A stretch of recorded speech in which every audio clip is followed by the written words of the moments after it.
Now, welcome into the Thursday edition. Robby and Rexrode, 102.5 The Game, presented by Green Ventures Landscaping, outdoor patios, landscaping design, lawn maintenance, and more. Visit greenventureslandscaping.com. We are live from our Busy Bee Plumbing, Heating, and Air Conditioning Game Nashville studios, home of the $99 yearly Beehive membership where the buzz is always about great service. Hope everybody's off to a fabulous start here on this Thursday morning. Joe Rexrode, happy Thursday to you. What's going on? How we doing? Amazing. How are you? I don't believe you. No, I am. I'm doing amazing. I still don't believe you. I don't know what to tell you. Okay, all right. That's good. My voice is cracking though. That's problematic. You been yelling out there? Doing some yelling? Yell practice. Oh, yes. You didn't know that they did that at Michigan State, too. No, I didn't. New development in this particular part of the discussion. Ian, how we doing? What's going on?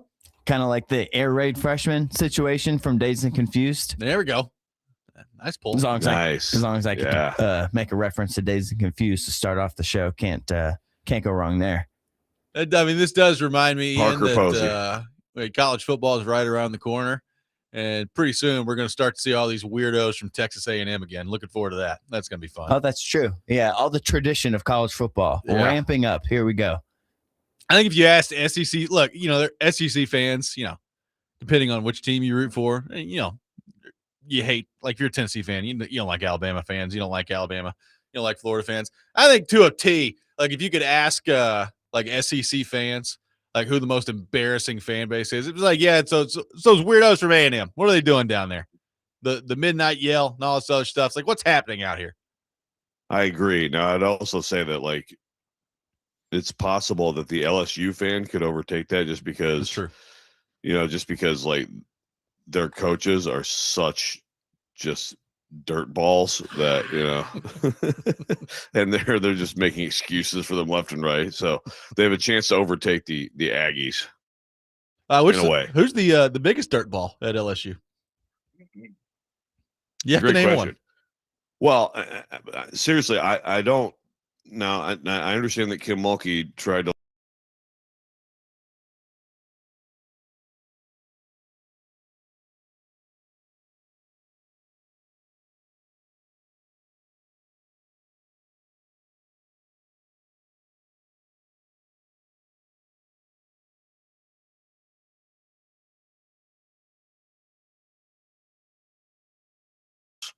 and even it's a really great question. I'm not sure. I think I'd probably put Kiffin one though, but Will Wade, man. I don't think Kiffin would have any reservations about fielding a team full of Ukrainians and Russians if he thought that they were going to help him win. I don't think there would be one single reservation. No, absolutely not. It's so close, man. It's so close. And of course LSU is just, they're just, I don't know. They're sort of like they're not even participating in these votes. The whole SEC is into stuff, and LSU is like, no, thank you, sir. So interesting. Interesting indeed. We got a lot going on the program today. Charles Robinson will be with us right around 8:03/8:04 on the program today. At 8 o'clock today, a statewide radio tribute to the great Dolly Parton, Joe. So very cool stuff there. Every radio station in the state will be doing a tribute to Dolly Parton at 8 o'clock today. So looking forward to that. I love that. That's so cool. Very good stuff on that front. We got the best and worst in sports coming up later this hour at 6:45. So we'll go ahead and take your best things and your worst things on our phone and text line driven by WilsonCountyHyundai.com. The Rex Rant with Joe Rexrode coming up later in the show. And there was something that has now gone away in professional sports that I saw yesterday, and I will rejoice about later in the program as well. So very much looking forward to that. Joe, I think, knows where I'm going with that. Based on the look on his face. we can all rejoice. We can all rejoice a little bit later in the show. And, of course, I will go ahead and say later in the program, another spot to give away in the ever-popular Robby and Rexrode Fantasy Football League. Joe, I've been texted about that more than like anything we talk about over the last few days. People are clamoring to get in this league. We have 4 spots remaining, 4 spots left in the Robby and Rexrode Fantasy Football League. I love how you're giving them away in different ways. Thank you. I can't wait to find out what today is. You'll just have to wait and see. Yeah. And I'm not telling people today when I'm doing it. It could be at any time today on the program. I think yesterday I kind of hinted what time it was going to be. Today I will not. I will not do it. Okay. So we'll Be see ready, everybody. what that looks like. The Cam Ward discourse continuing on. Joe Rexrode. Joint practice coming up between the Titans and the Bears. The preseason finale will take place on Saturday at Nissan Stadium, and then it's go time for the Titans as they prepare for the New York Jets rolling in week 1. By the way, just a quick aside on that front, Joe. I've seen some clips rolling in from New York. They seem to be very excited to be playing the Titans in week 1. I guess they've been watching their preseason games, and they are just convinced that the Titans are the worst team in the NFL, and Cam Ward is just totally awful. And the Jets are going to come in here and just steamroll them in week 1. So looking forward to that. It's like a Super Bowl in week 1, man. Just the buildup is just we still have weeks of buildup. Of buildup. And there's extreme overconfidence from Jets fans. I would like to remind you, you're Jets fans. You not learned your lesson about this at any point in the last 20 years? I love it. This is the time for that. And when the day comes, it'll be, Spiro Ditas or whatever that dude's name is, and like Jonathan Vilma calling the game. So you'll know it's a huge game. Yeah, there you go. Yeah. You'll know it's a huge game. And who knows, man? They may be right. I don't know. You think Spiro Jets Ditas are getting picks and Adam Archuleta ever look around Joe and like, good Lord, how many times are you going to send us to the Titans game? How many times we got to do the Titans game? Yeah. Or Jets games. Yeah. Like, oh, great. It's a Titans and Jets game. Awesome. Just knocking one off the list of each. What way to start. In all seriousness, I don't even know what I haven't looked to see what channel that game is on for the first week. I will look at that here in just a second. But it is CBS. It could be Ditas and Archuleta. Interested to see what that looks like. I mean, that ought to be a Jim Nantz, Tony Romo game, for God's sake. That's a huge game to begin the year. Tony Romo still work? He's still doing. That's a good question. I don't think he is at the moment. I don't know when what's happening with that. Have we heard any update? I mean, there's all this reporting that they want to fire him, and this is like their opening to fire him. But then and then he's like suspended, right? Yeah, I guess. He's going to suspend him for the whole year. Just bring him back for the Super Bowl. I don't know. Does that kind of tell you though that maybe CBS views him kind of the same way I've started to view him over the last year or two? It's like, yeah, he's just not very good anymore. That's a whole lot of money you're giving him.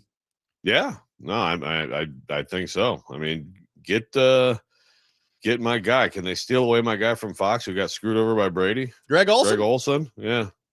I don't know. It's a good question. I don't know how those contracts get him in there. Maybe man. Brady's just going to start doing both. They just fly. Get to the 12:00 game, and he'll teleport to the 3:30 game. He'll be ready to go. Sure. He's already working on cloning himself, I'm sure. So what's teleportation? Right. Let's do some more roasts, whatever. Maybe he can star in a sitcom. Jared says sure. Romo's calling games from the county slammer. Maybe so. We'll see what happens on that front. Yeah, now that you say it, I think Spiro Ditas, Adam Archuleta. I have not looked at I'm sure that they've probably determined at this point who is calling the games for week 1. I have not looked, but I would not be stunned at all if that is the commentating crew. Tyler's like, why is Spiro catching strays this early in the morning? Guys out there just preparing to talk about how the Jets didn't get a pick all last year, just getting crushed. Look, I didn't say anything bad about him. I'm just saying, like, we know it's a game. It's for real. It's real. It's time to go when we see Spiro Ditas in the booth. Okay. So guess who is calling the game for the Titans and the Jets? It's not them. I've just looked it up. It is Spiro Ditas, Adam Archuleta. They're calling the game. So there you go. Boom. How about that? Experts. It's almost like you. I mean, you deserve some sort of award for that. Right. I mean, look, there's a consistency there. Like, they know the freaking team, man. For better, for worse, they know the freaking team. I mean, did you look this up before we had this conversation? No, I did not. But I mean, it's just like Spiro Ditas sliding into the screen like Chris Collinsworth. And that's when you know it's time for Titans football. I mean, it's objectively amazing that they're the ones calling the game. Look, I Just- say this is just what Google has told me. So I'm assuming that's what it is. That's what it is. Just tell them months ago, guys, just so you know, you're doing Titans Jets, right? Okay. Yes. You're doing Titans Jets. As soon as the schedule comes out, ready. hey, you guys just go ahead. We got your plane tickets booked to Nashville, baby. You'll be ready for it. Oh, man. I promise we will get into Cam Ward coming up next. Some interesting comments from a certain NFL commentator that I would say is going against the grain on the Cam Ward front right now. We'll get into that coming up next. Robby and Rexrode, 102.5 The Game.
Robby and Rexrode, 1025 The Game, taking your thoughts at 615-737-1025. A lot of Cam Ward discourse out there, not only locally, but around the league, reacting to the struggles from him and the Titans offense throughout the preseason to this point.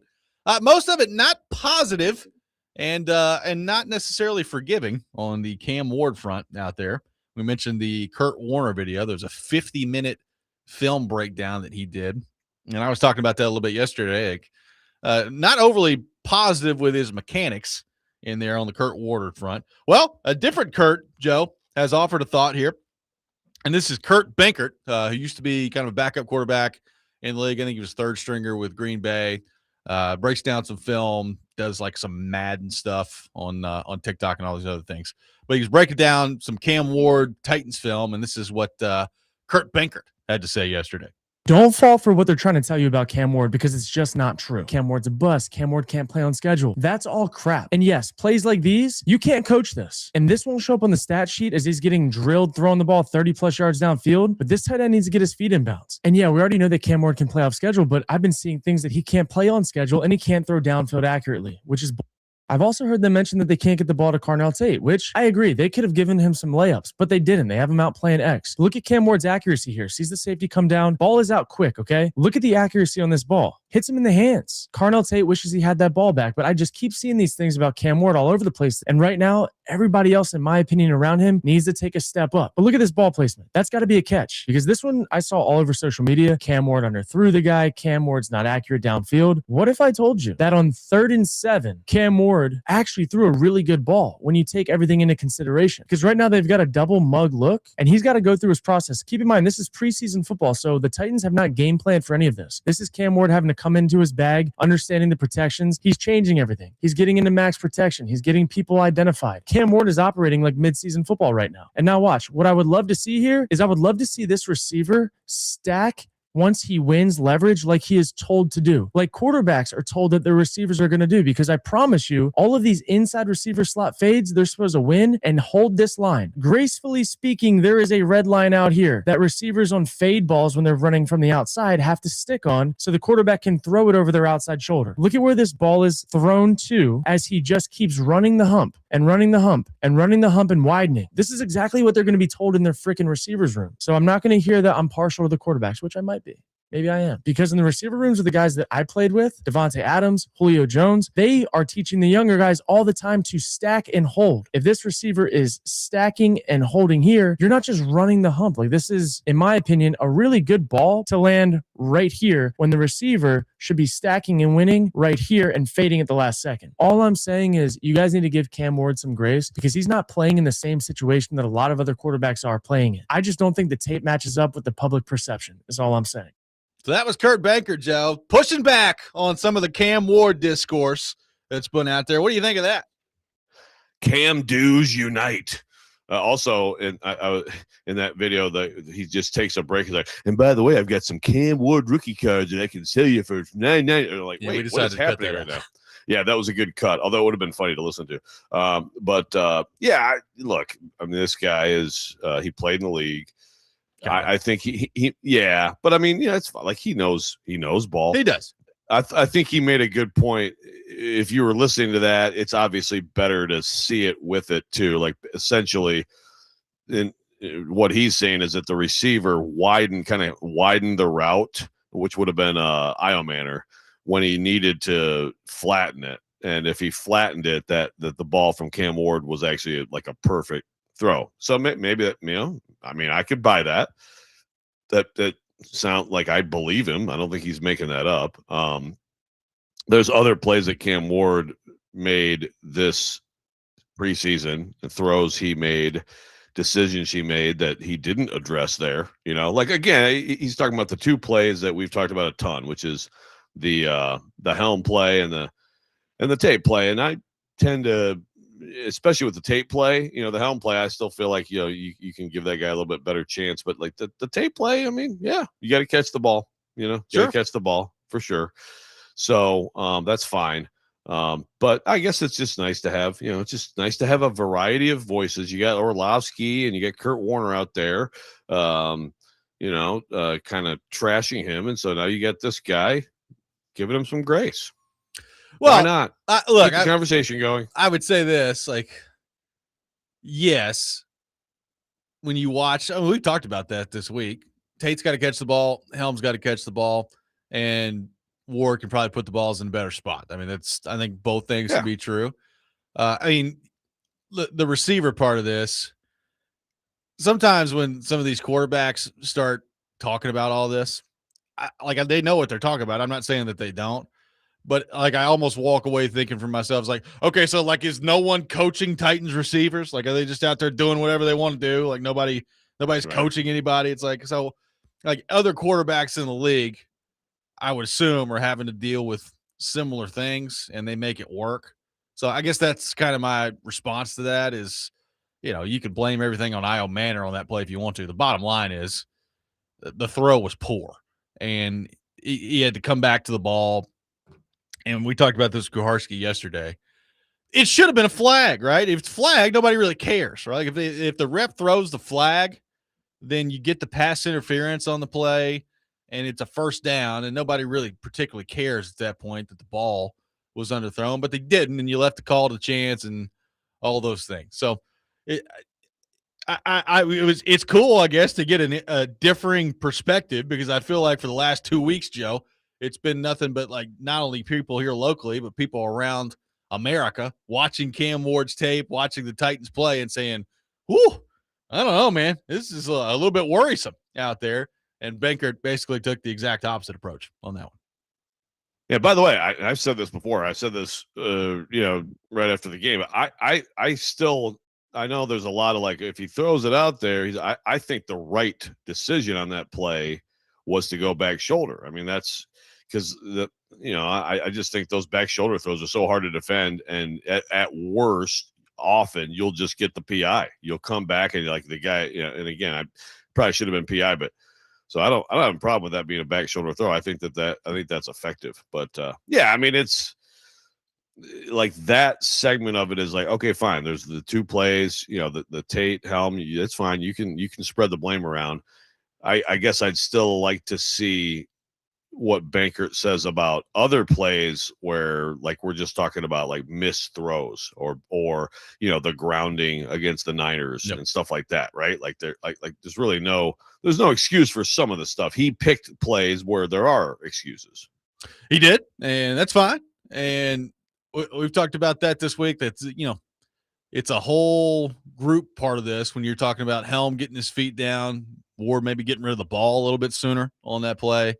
Tate getting both hands on the ball. Hey, look, I understand. We've heard from Titans fans, Joe, that said, I mean, you're talking about the number 4 overall pick. He's got to catch the ball. I agree. I get Tate's got to catch the ball.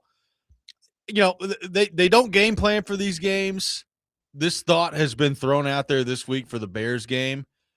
Strictly from a confidence standpoint for Tate, would it make sense to early in this game coming up on Saturday get him the ball, like make it a point, whether even if it's like a 5-yard route to get Carnell Tate the ball, get him going, get him feeling maybe some contact out there and trying to get him moving as you head into the regular season. Because look, I mean, if the offense is going to operate anywhere close to the level that they need it to operate at, he's going to have to be a big part of it. And you heard Kuharski talking about it yesterday, Joe. I mean, it's not just in the preseason games. It kind of feels like he's hitting a little bit of a lull right now overall, even in practice. I wonder how intentional Daboll, Saleh, the Titans are this week to try to get Tate involved in this last game against Chicago. Yeah, I'd be really surprised if they aren't, because like you got to get him going. You got to get him going. And I have no idea. I mean, it was not long ago where it was like, oh, this guy, I mean, he is a dude, and you're seeing it right now. And yeah, it's just sort of, I don't know. I guess if you're going to hit quote unquote the wall, about the rookie wall, I guess, maybe it's good to do it early and then ramp back up for when the season starts. But yes, I think absolutely. You just got to get him a couple of plays. Obviously today, they're gonna see the mighty monsters of the Midway, joint practice. But yeah, I would think that in the game setting, in front of the home fans, last glimpse before the epic Jets game, you'd want to get him the ball a little bit. I mean, between Cam and Caleb Williams, there may not be a combination of quarterbacks that like holds on to the ball longer than those two guys. Like it could be a lot of quarterback holding on to the ball today out there at the joint practice. Yeah. And during the game, and maybe that means like the game will go faster, like the seconds will tick off, please. That'd be great. Like this. We got running clock. There's a running clock out here. That crap the other night was like 3 hours, like 20 minutes. I'm like, dude, that should be like illegal, right? For a freaking preseason game, a prime time preseason game. You should be able to vote like as coaches, like, all right, at a certain point in the second half, it's like, hey, can we just skip ahead to like the 2-minute drill here? Just go right to 2 minutes left in the fourth quarter. I mean, sometimes like in high school, if you get a certain like league, you do a running clock, right? Yep. Yeah, there should absolutely be a running clock rule in the NFL. 615-737-1025 is our phone number. More of your thoughts to get to on the Titans and on Cam Ward as they prepare for joint practice today against the Chicago Bears.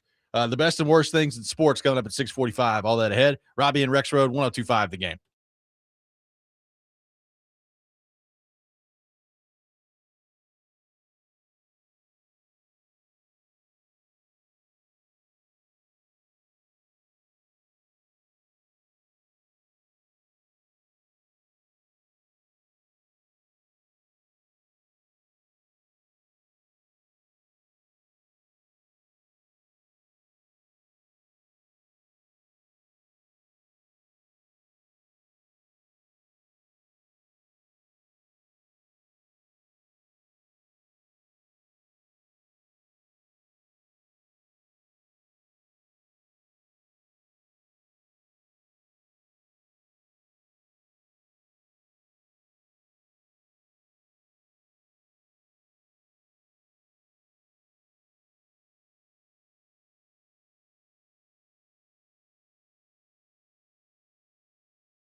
Subscribe to our YouTube channel at 1025 The Game for live shows and exclusive content. Join our YouTube chat as well. Taking your thoughts at 615-737-1025. Joe Ed says on the YouTube chat, don't ever underestimate the ghost of wide receivers pass. Very powerful. They've seized Tate, and the only player they couldn't, A.J. Brown, was somehow shipped out. Another texter, Joe, says, I feel like Titans fans are overrating the wide receiver room. Tate looks like he needs some time. And then you've got the inconsistent Ridley, 2 fourth-rounders who have flashed but have a lot of flaws. Wandale may be the only dependable target for Cam. What do you think of that? No, that'd be bad. That'd be bad. Yeah, I think Ridley, I don't know. I don't know what to expect from him this year. I think Io Manor is really coming on. Tate's to me, had a quiet camp, and obviously right now people worried about Tate. I still think when it's all said and done, it's a better receiver room than we've seen here since A.J. Brown was here. And I think that'll come through. I love the reference to receiver DNA, Ed. Thank you. I'm sure PK totally approves. I'm sure he does. Yeah, like the Tate part of this is going to be interesting because I would say he's probably made enough plays in the practice part of this. And this is again where we get back to practice. But I'd say he's made enough plays throughout the course of camp. I mean, it wasn't that long ago, Joe, we were talking about, hey, I mean, Tate's coming on out there. Now, he's clearly, according to basically everyone, hit a lull. So what does that mean heading into camp? I don't know. Or heading into the regular season, I don't know. But I think, there's a skill set there that's not going anywhere. I'm not necessarily worried about him. One thing I am interested in with him, we talked about this back in the draft process. Like he's not a burner. How much separation can he just naturally create? That to me is a big question with him. And that's, that can get into press coverage, that can get into off the ball coverage, like when you're just running routes down the field. Like how much separation does he naturally have the ability to create as the season goes on? Because we see different styles of receivers. Like some guys can create a lot of separation. They're not overly fast. Devontae Adams is a great example. Devontae Adams is not some burner. He's never really been some burner. He's got decent speed, but he's an unbelievable route runner. And that's how he has created separation in his career. Well, is Tate, as he goes on in his career, is he that? Or does that become, early in the year, something that we look at with him and we say, that's a problem. He's not really creating a ton of separation out there. I don't know how that's going to go by the time the regular season comes around. Yeah, that's just one of those things where we've seen, we've seen these little glimpses, and he has been quiet. So what is that about? I don't know. It's a fair question, but people equate that or people associate that with like the 40 time a lot. Puka Nacua ran a 4.57. Yeah, and the dude is absolutely uncoverable. Tate ran a 4.52. Amon-Ra St. Brown, that's what he ran. He can't be covered, So change of speed, change of direction, all these things. And I think Carnell Tate's. I think that's a strength of his. We'll see how much of a strength. Definitely a 50-50 ball guy, and a guy who on the play that he didn't make, that's a play that should be in his wheelhouse. Yep. That's supposed to be one of the things where he separates himself from other guys because of the catch radius, which is now one of these buzzwords with receivers in the NFL. So yeah, it's a totally fair question, and we'll see. But I do think that route running is a strength, is supposed to be a strength, and should show itself during the actual season. One texter says Tate and Ward practice MVPs. Tyler says, no one's talking about DK. I thought he played well at receiver last year. Is he just a non-factor on offense at this point? I don't know. That part's going to be interesting. I would say, Joe, based on how I feel like camp is going, he's the 5th receiver right now, isn't he? Doesn't mean you can't get on the field every now and then, but I just don't know how much.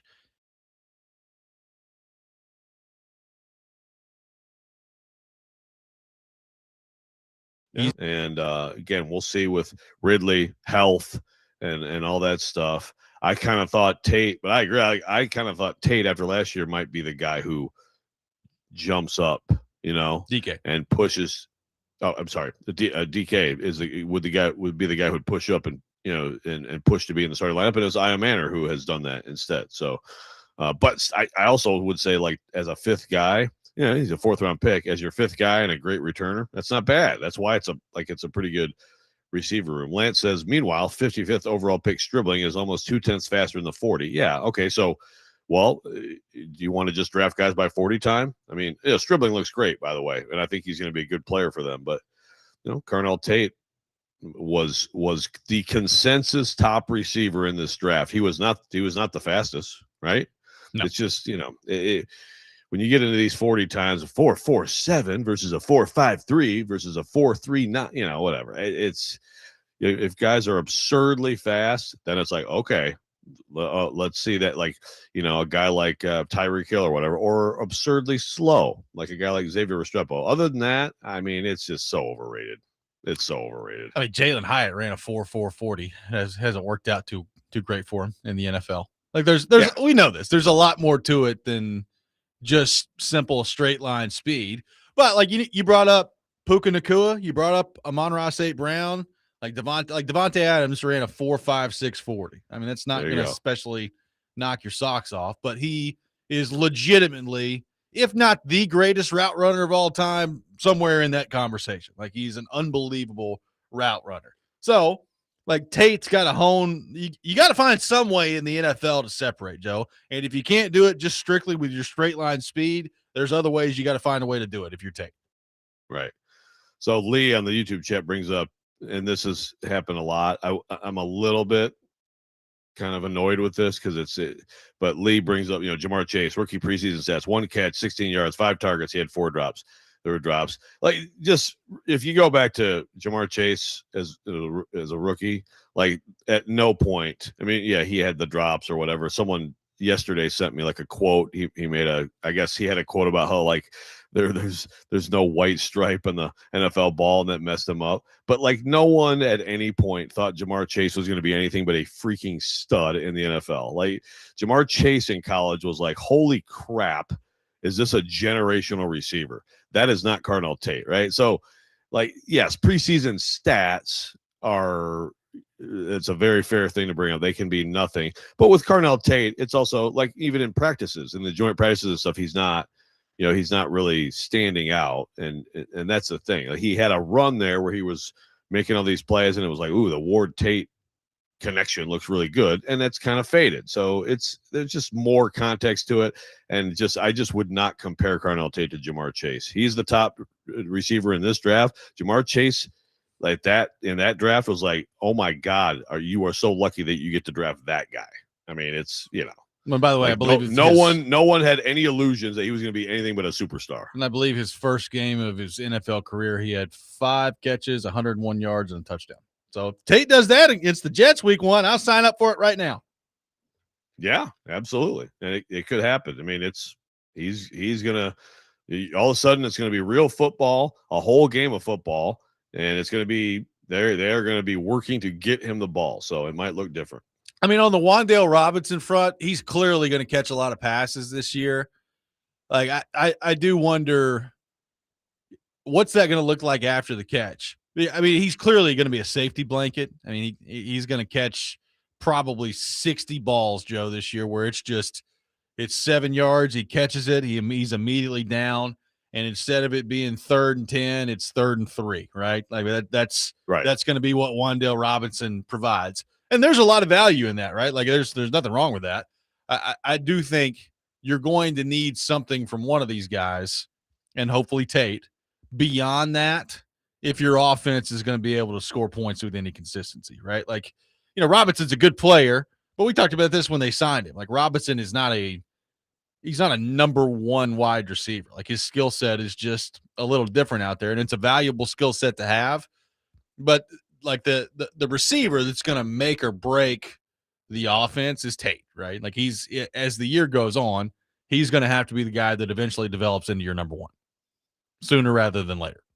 Yeah, absolutely. And I again, you'd rather just all be all good. He's just dominating day after day after day. I don't know. This might not be the worst thing that there's a little, that you have this little lull or whatever. You still, I feel like you've seen a lot of good stuff. You've seen the talent. I mean, if you want to compare it to, the Titans, other members of the Titans receiver DNA, it took years before like Traylon Burks did anything in a practice, and then of course he actually was having an amazing camp and he hurt himself in Minnesota. But yeah, I think there's still been plenty of signs that Tate is going to be a key part of this offense. And yeah, again, I think this is one of those things where this preseason game would be a good time to just get him a couple of shots, or just get him a couple, give him a slant, give him an out cut, get him the ball a couple times, and move on to actual football. Mo on the text line saying, just call NWI from the Colts in the receiving room. Will be better. How do we think that's going? I haven't heard anything about NWI in Indianapolis. Well, I don't know. Yeah, I haven't either. But I bet you he knows all the positions. I bet he does. I bet you he does. I bet he knows exactly where to be every time. He'll probably get some playing time. Their wide receiver core is a little shaky right now.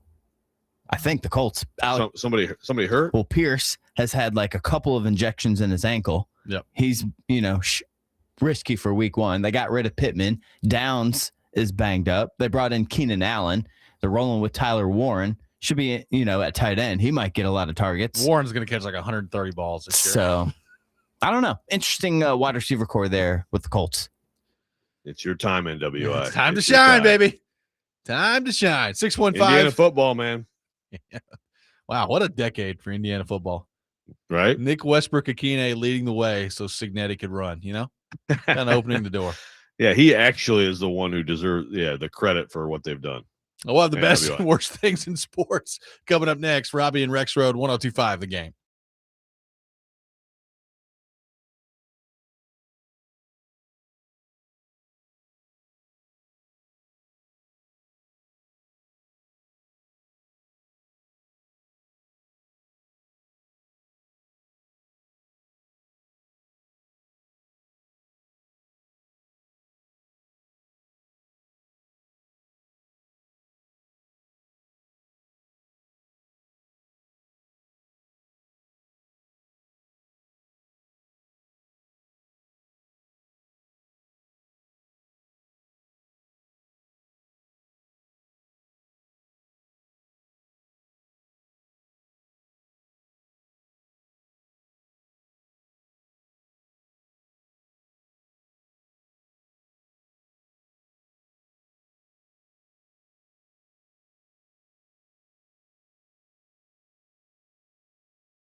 The best and worst of the sports week. Now on Robby and Rexrode. On ESPN. 102.5 The Game and the Game Nashville app.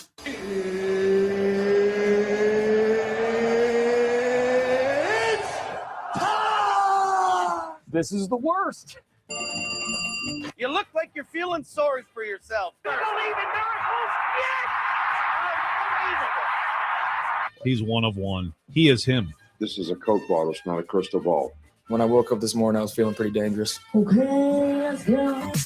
It's time for the best and worst things in sports. We'll take your best things and your worst things on our text line, driven by WilsonCountyHyundai.com. Rexrode, kick us off with your best and worst in sports for this week. Yeah, and I know we're going to get into this, but I mean, it's my best is, that we've got some.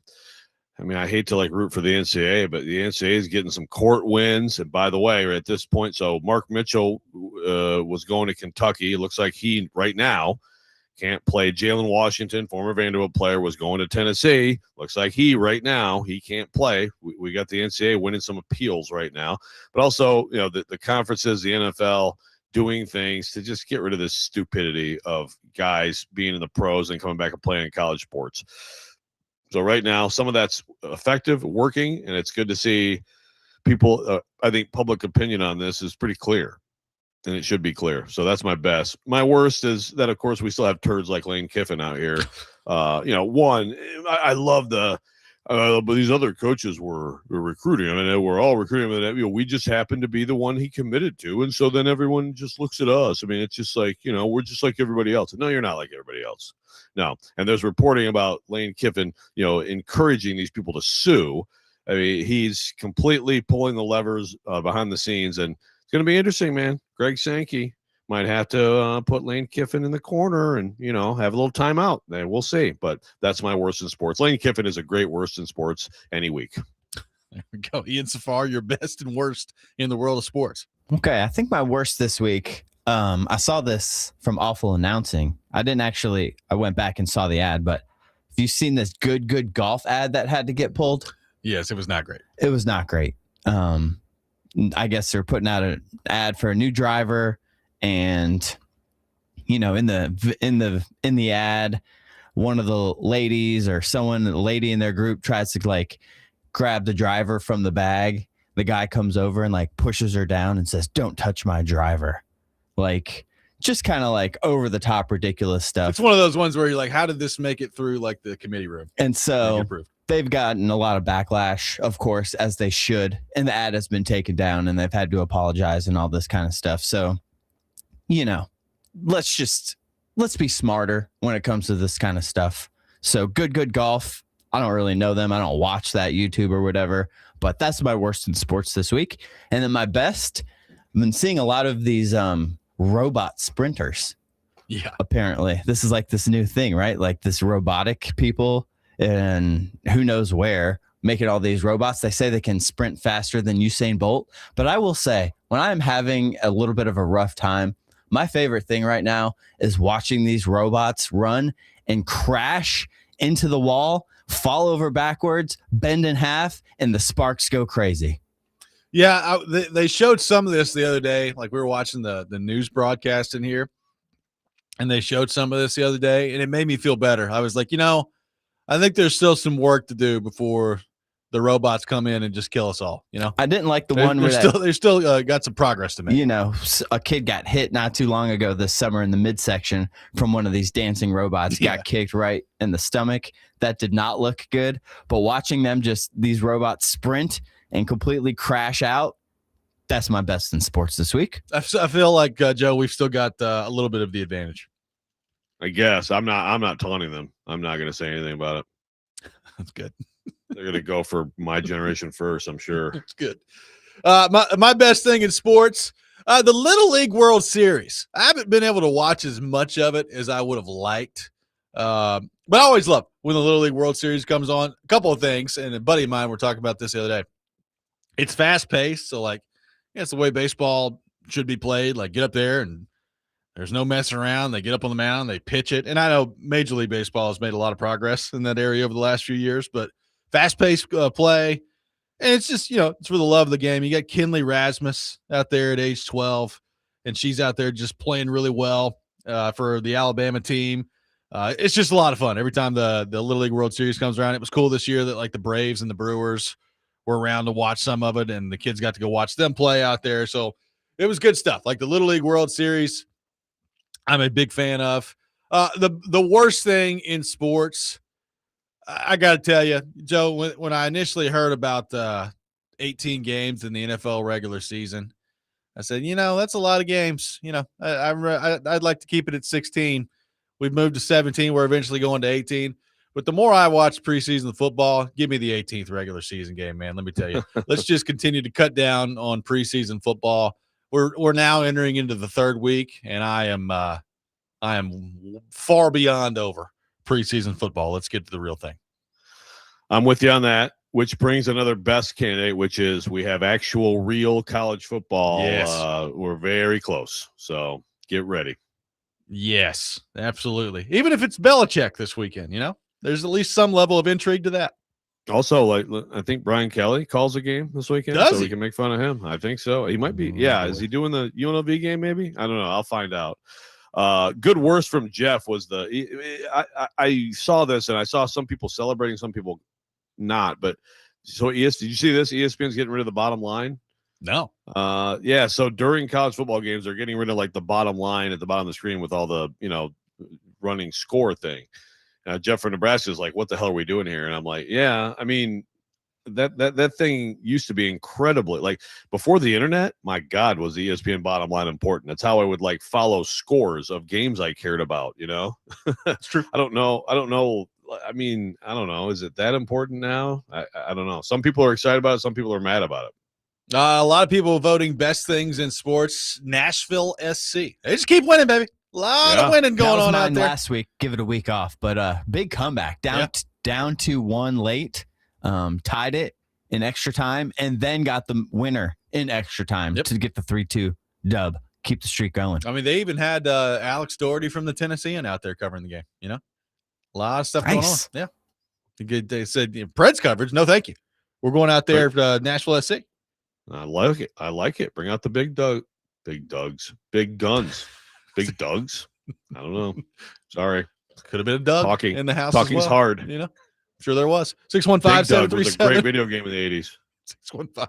615-737-1025 is our phone number. Kudos to the National Football League and the NCAA. Two things we don't say a whole lot. We'll get into that coming up next. Robby and Rexrode, 1025 The Game.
Hour number 2, Robby and Rexrode, 102.5 The Game. Robby Stanley, Joe Rexrode, Ian Safar here with you on this Thursday morning, presented by Green Ventures Landscaping for homes and businesses that want to stand out, not blend in. Visit greenventureslandscaping.com. Live from our Busy Bee Plumbing, Heating, and Air Conditioning Game Nashville studios. Own the $99 yearly Beehive membership where the buzz is always about great service. Charles Robinson will be with us in just about an hour from NFL Blue Book. We'll get into the Titans and all things NFL with him, so looking forward to that. Rex Rant with Joe Rexrode coming up later this hour at 7:45, taking your thoughts in the meantime. Joe, a memo has been put out from the NFL to inform its clubs that any player that returns to college football this year is prohibited from signing with an NFL team this season. Also says that, hey, let's take a reminder here of the rules. If they're cut, they're a free agent. So that means there's no getting cut, going to college football, and then coming back in as like your draft pick that just automatically joins your roster at some point this year or next year, because I've heard some talk about that this week of what happens if, like, you know, your 6th-round pick just decides to go play college football. Well, if that happens, you're a free agent when you come back to the NFL. So that was made out there by the NFL yesterday in its memo to its teams, talking about, hey, you know, players who are cut, they can go sign with another NFL team, they can go CFL, they can go to college football. But NFL stepping in there and involving itself to some degree in this college football exodus discussion that we've talked about. So now, as this week has progressed, Joe, we've gone from, oh my goodness, players are leaving college football to go play for LSU and all these other teams out there, and this is going to be some big disaster. And now the Big Ten says, well, you're not coming here. The SEC says, well, hey, you're not coming here. And the NFL doing what they can do to say, hey, look, if these guys leave, they're not coming back as like your 6th-round draft pick. They're free agents at that point. What do you make of everything that's now progressed in this discussion from where the week started to where we are now? Yeah, I mean, it's good to see the NFL do this. Like you said, you can't go back in the draft next year, and then you can't come back this year. I mean, that's a deterrent, you know. I mean, I said when we had Charles on, I guess it was last week we were talking about this, or was it 2 weeks ago? The idea of okay, well, make a rule. Can the NFL make a rule that if you go back, you could never come back to the NFL? That's pretty extreme. They didn't do that, but this is still a deterrent. And you put this along with what the conferences are doing, and it's just, you know, to me, it's just good to see. Look, when you make a rule like the NCAA did, you draw a line somewhere. There's going to be people who are screwed over, and the reality is the NCAA has been sued into oblivion, and so lawyers are going to say, hey, man, like they're costing you money. Let's make this right. I don't begrudge any of these. I don't begrudge anyone for being like, okay, so I can make, you know, whatever, 150K over here. I can go make $1 million over there. I want to go back over there. I don't begrudge that, but it shouldn't be allowed, shouldn't happen. And, you know, we'll see. Like we are now seeing, along with this, we're seeing the conferences make these rules, right? Where, like, if you do this, then you are massive penalties, massive fines, like half the season suspension for coaches, all these things. I mean, I think that's the right way to play it. So, yeah, I mean, I wouldn't, you know, Lane and Will Wade might be like, that's fine. We'll take the half season to get these players. That's fine.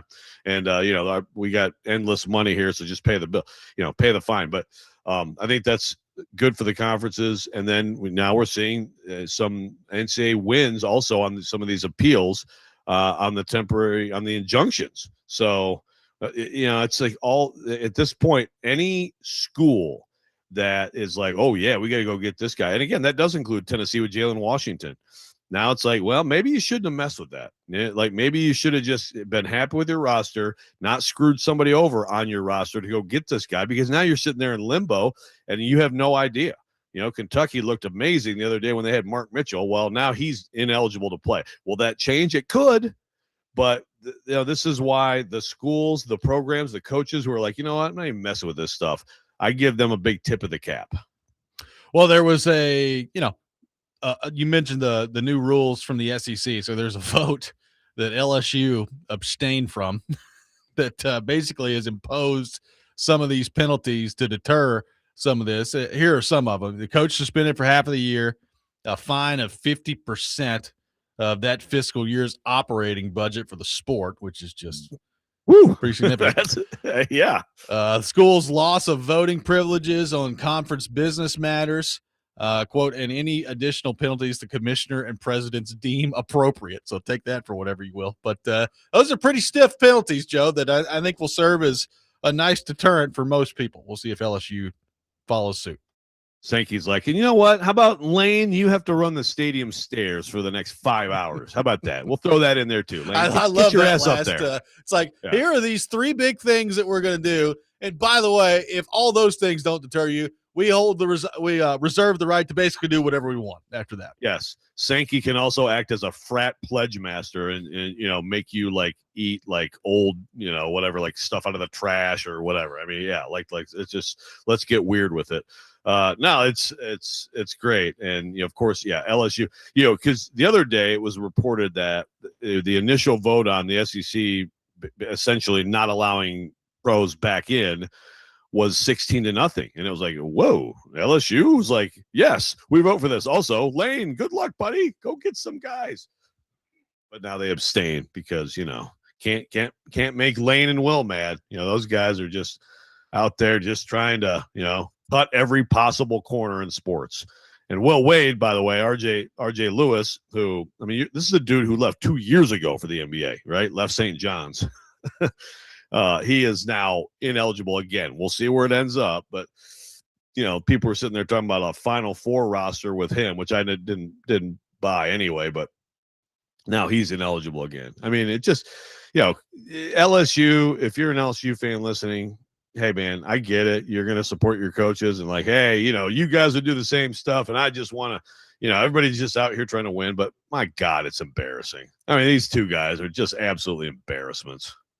Well, and like to say everybody else would do it. Here's an example of other teams and coaches who are not doing it. Right. It's just not happening. So exactly that there is, I would, I was worried to death at the beginning of this week. I was like, because it wasn't just LSU. It was, Ryan Day hopped in front of the microphone in Ohio State. I was like, well, if all these guys are coming back, we're going to have to do what's best for Ohio State. We're going to have to go get some of these guys. I was like, good Lord, this is going to turn into some ridiculous bidding war out there of guys getting cut from NFL rosters. And like, we're going to go from worrying about what the 53-man of the NFL roster looks like on that cut down day to like, all right, how many of these guys are getting ready to go join some college team and play college football out there?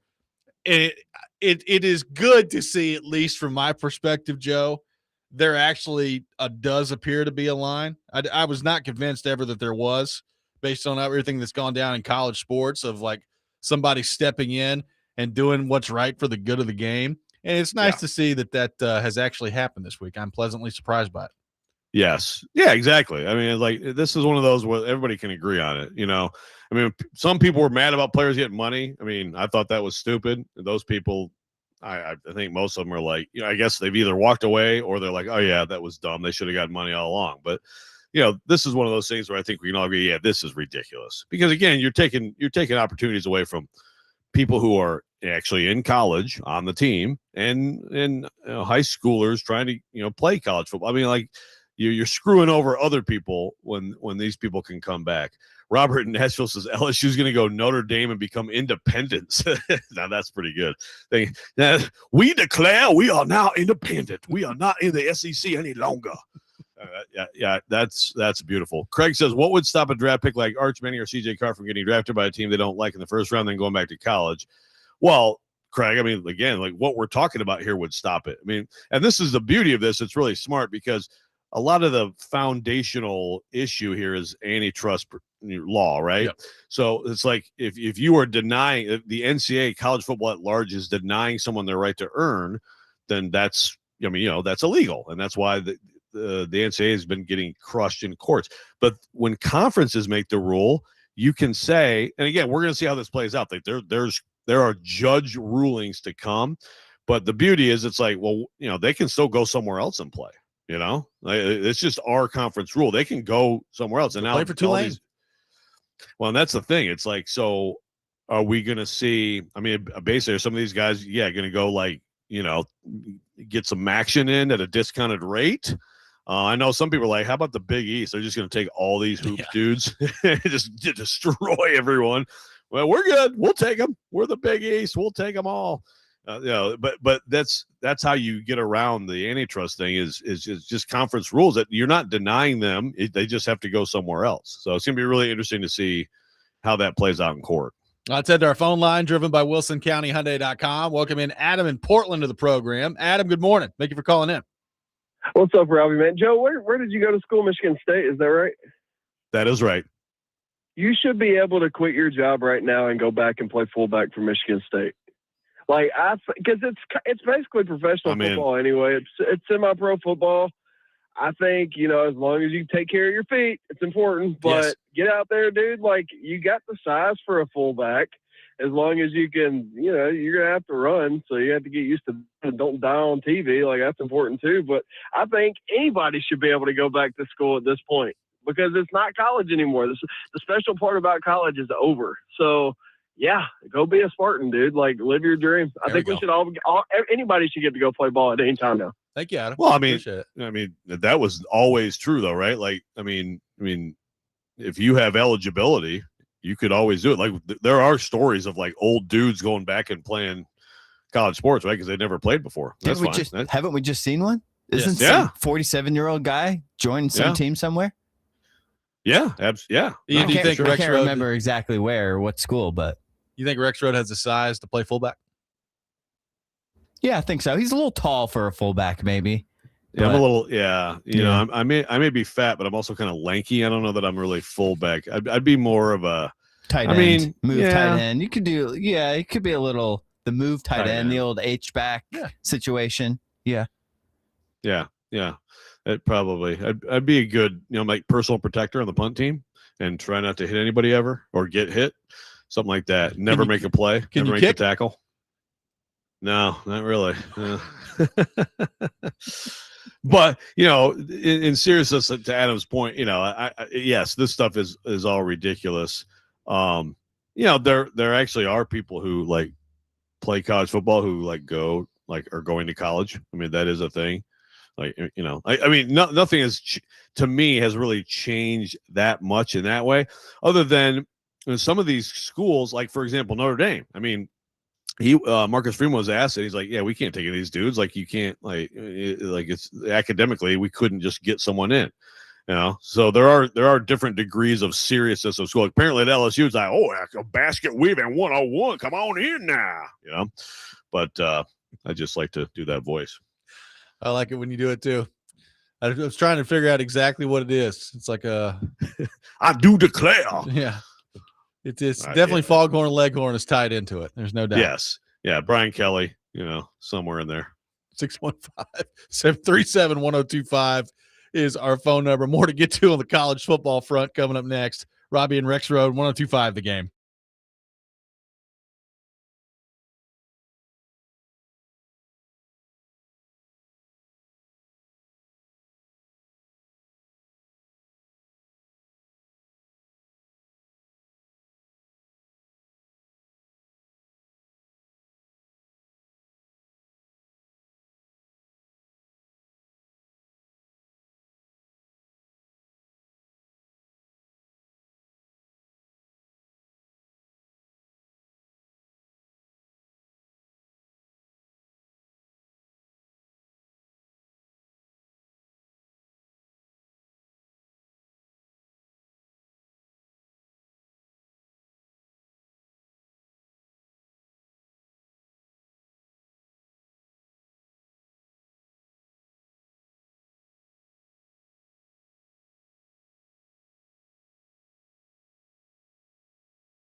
Robby and Rexrode, 1025 The Game, taking your thoughts at 615-737-1025. Come hang out with us tomorrow at T-Line in West Nashville as we celebrate 1025 The Game's 15th year of being on the air. Also, we have gifts that we'll be giving away every hour starting at 6 o'clock. Preds tickets, Vandy tickets, concert tickets, and more. Stop by T-Line, get signed up for a chance to win Nashville Predators season tickets as well. For more information, visit thegamenashville.com/birthday.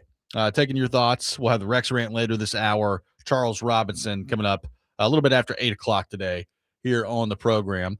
The college football discourse, interesting this week out there.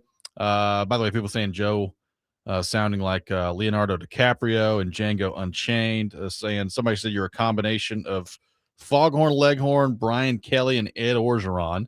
If they had a baby. Accent. So, if they had a baby. So, differing interpretations of your voice.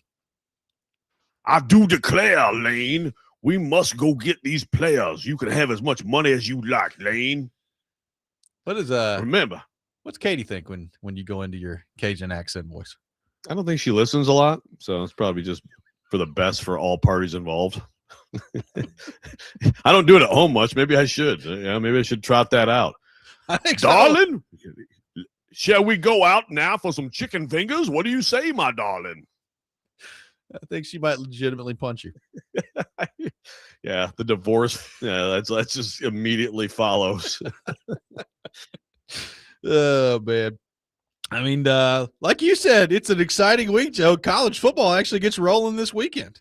So all this stuff going on this week. Meanwhile, we got actual games coming up this weekend. We do, and not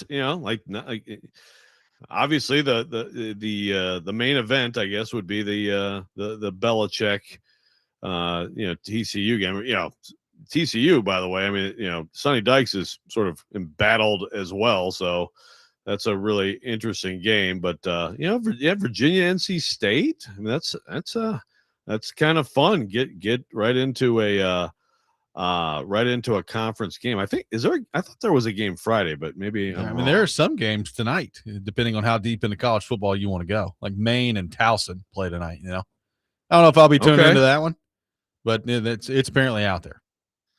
Okay, so that's actually the official first real football game. I mean, does Austin Peay play today? I think Austin Peay plays today. Is that right? Okay, so we're talking. They play today against Gardner-Webb.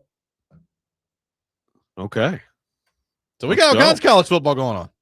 Austin Peay, I mean, like, again, I've said, Brennan Rexrode has declared that they're going to beat Vanderbilt. So, and we've got an Austin Peay fan got on the text line yesterday saying the same thing. So, well, let me tell you this: if he's right, and Austin Peay beats Vanderbilt, and they didn't start Jarrett Curtis at quarterback, boy, is that going to be an unraveling of that fan base. Oh my gosh. Well, so the Austin Peay fan who was texting yesterday was like, I actually would have felt better about us winning if Curtis was a key. You're kind of hoping for maybe some crazy freshman mistakes or something like that. But yeah, like Blaze starts, lose to Austin Peay, probably won't see him again. I mean, all due respect, without knowing what happens, but yeah, all due respect to Austin Peay.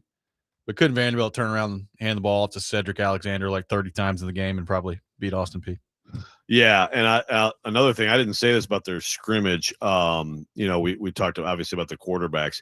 They got a freshman running back who, first of all, they've already got. I mean, they've got, like you said, Cedric Alexander is really good. So they've got, and they have they've got good depth. But this freshman, and I'm going to find his name because it's worth talking about. So, Macklin Young also is really good, by the way. But Evan Hampton, okay? Remember that name. Okay. Evan Hampton. He went for like a 75-yard TD in the scrimmage. 6 foot 215 out of Owensboro, Kentucky. We're going to be talking about Evan Hampton at some point. Now, how much run will he get this year? I don't know, because Alexander and Young are really good. So you may not see him a lot this year. Remember that name. Dude's going to be a stud. All right, Evan Hampton. Maybe he'll get some carries against Austin Peay. We'll see what that looks like. Fly is open. Let's go, Peay. That's right. Good to know they get their season started tonight, though. Yeah, let's go. Up until earlier this week, I mean, you were looking for the start of college football season, and you really had to do a deep dive if you wanted to find some of the games happening today. But I'm glad to see it's more accessible on ESPN's website now. Because it's basically like, oh, the season doesn't start until TCU and North Carolina get going on Saturday, which I know for most people that's when they'll first start to watch, but we'll see. I am interested in the conference game, like the week 0 conference game happening in the ACC this weekend. Is that the first time that's ever happened? Like, has there ever been a week 0 conference game before? I don't remember one. There definitely been week 1, week 1 that happens, but I don't remember week 0. Now Craig is saying, I think I remember hearing this, that it's actually a non-league game. So apparently they scheduled this, to play each other, but this is not actually an ACC. It's not part of the ACC schedule, which is interesting. And it's interesting that they would be able to, because usually, like these non-league. What? I do remember hearing that. So that's, in other words, they just decided to schedule each other, to play this game. Kind of weird because usually, those schedules are years out, and the conference schedules. I mean, you do have some notice on that, but that's apparently, that is true. It's a home and home.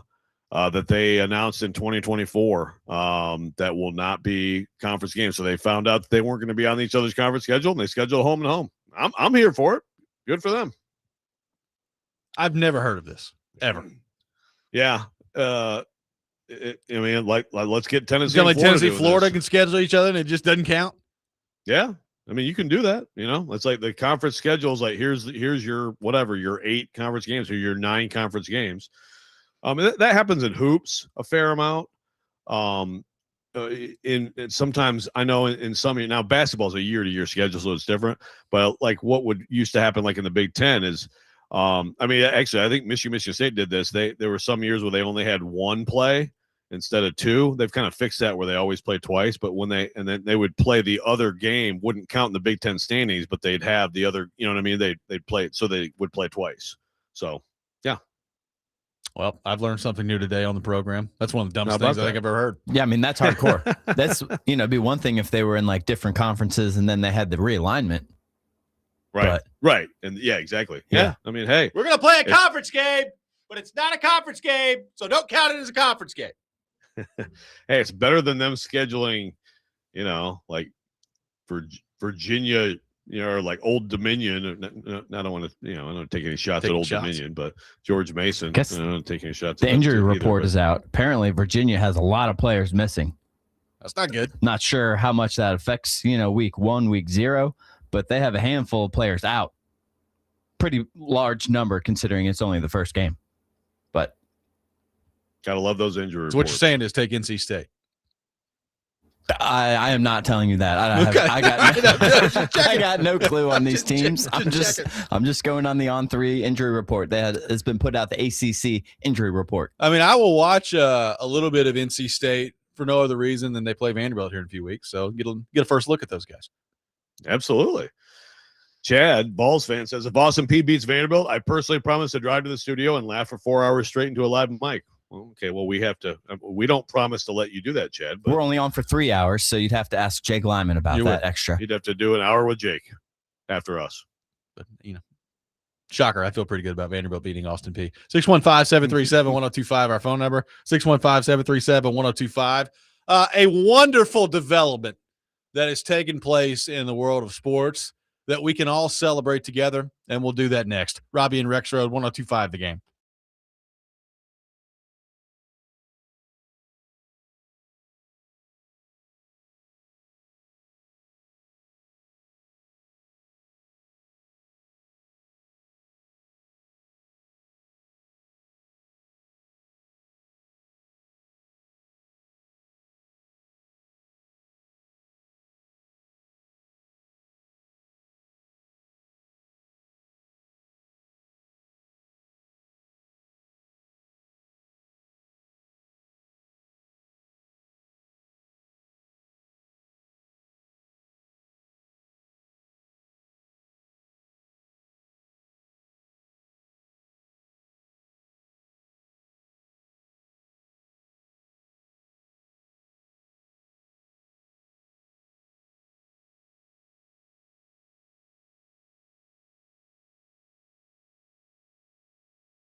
Welcome back in, Robby and Rexrode, 102.5 The Game. We'll have the Rex Rant with Joe Rexrode coming up here in just a few minutes at 7:45. Charles Robinson coming up just after 8 o'clock on the program today. Joe, there's been a wonderful development in the world of sports. But before we get to that, it is time to give away another spot in the Robby and Rexrode Fantasy Football League. So we have another spot to give away. Here we go. Here's how we're going to do it today. We're going back to a trivia question via text line. Make sure you text this then, do not call. So the first person to correctly guess this answer on the text line at 615-737-1025 will win. The Titans, and I emphasize the Titans, not the Oilers, not the Houston Oilers, not the Tennessee Oilers.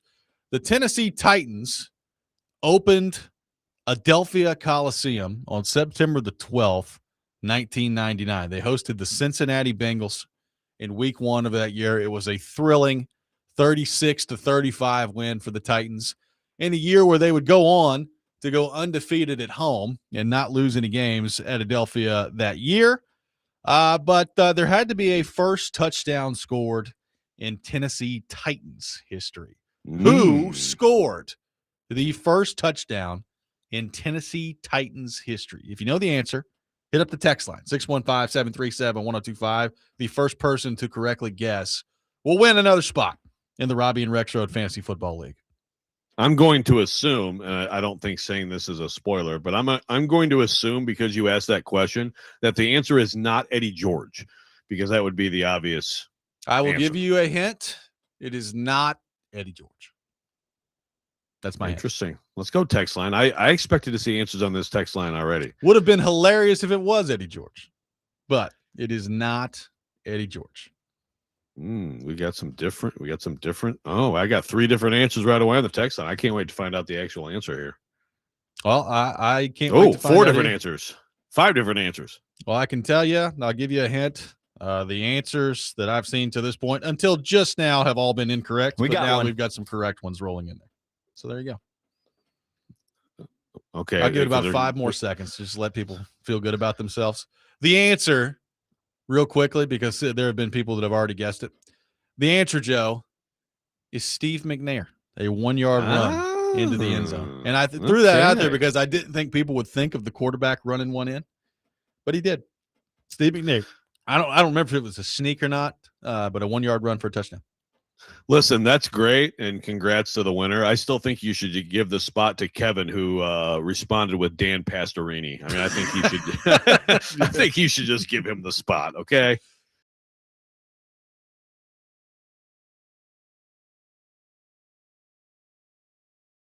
Yeah.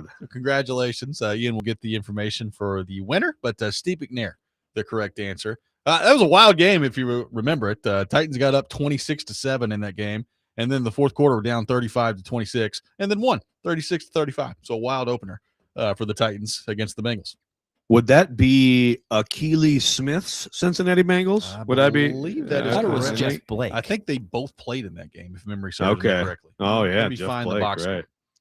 But I'm pretty Right. sure both of them may have played in that game. It was a great pick. Both of them did play in that game. Jeff Blake and Achilles Smith played. So there you go. The year before that, Achilles Smith was at Oregon before, which got him drafted, like 4th or whatever, and he absolutely ripped the guts out of a Nick Saban defense, man. I mean, he absolutely annihilated Nick Saban's Michigan State defense in 1998. Really? I remember it well. Yeah, apparently you do. He was incredible. No, he was incredible in college. Another good example of, you just don't know. You Just expect them to not work out, these quarterbacks. Don't know. And look, the Titans had a great year in 1999, went on to have another one in 2000. I mean, Frank Wycheck found himself in the Pro Bowl. I mean, it was good stuff. Eddie George found himself in the Pro Bowl. And now, Joe, that game no longer exists, and we can all rejoice. The NFL has gotten rid of the Pro Bowl, baby. It's gone, and I don't think it's coming back. They have announced this yesterday. They are, the Pro Bowl itself has been gone for a few years now, and they've done this Pro Bowl game stuff where they get out there and they're either playing flag football or, you've got Derrick Henry out there playing dodgeball or whatever it is.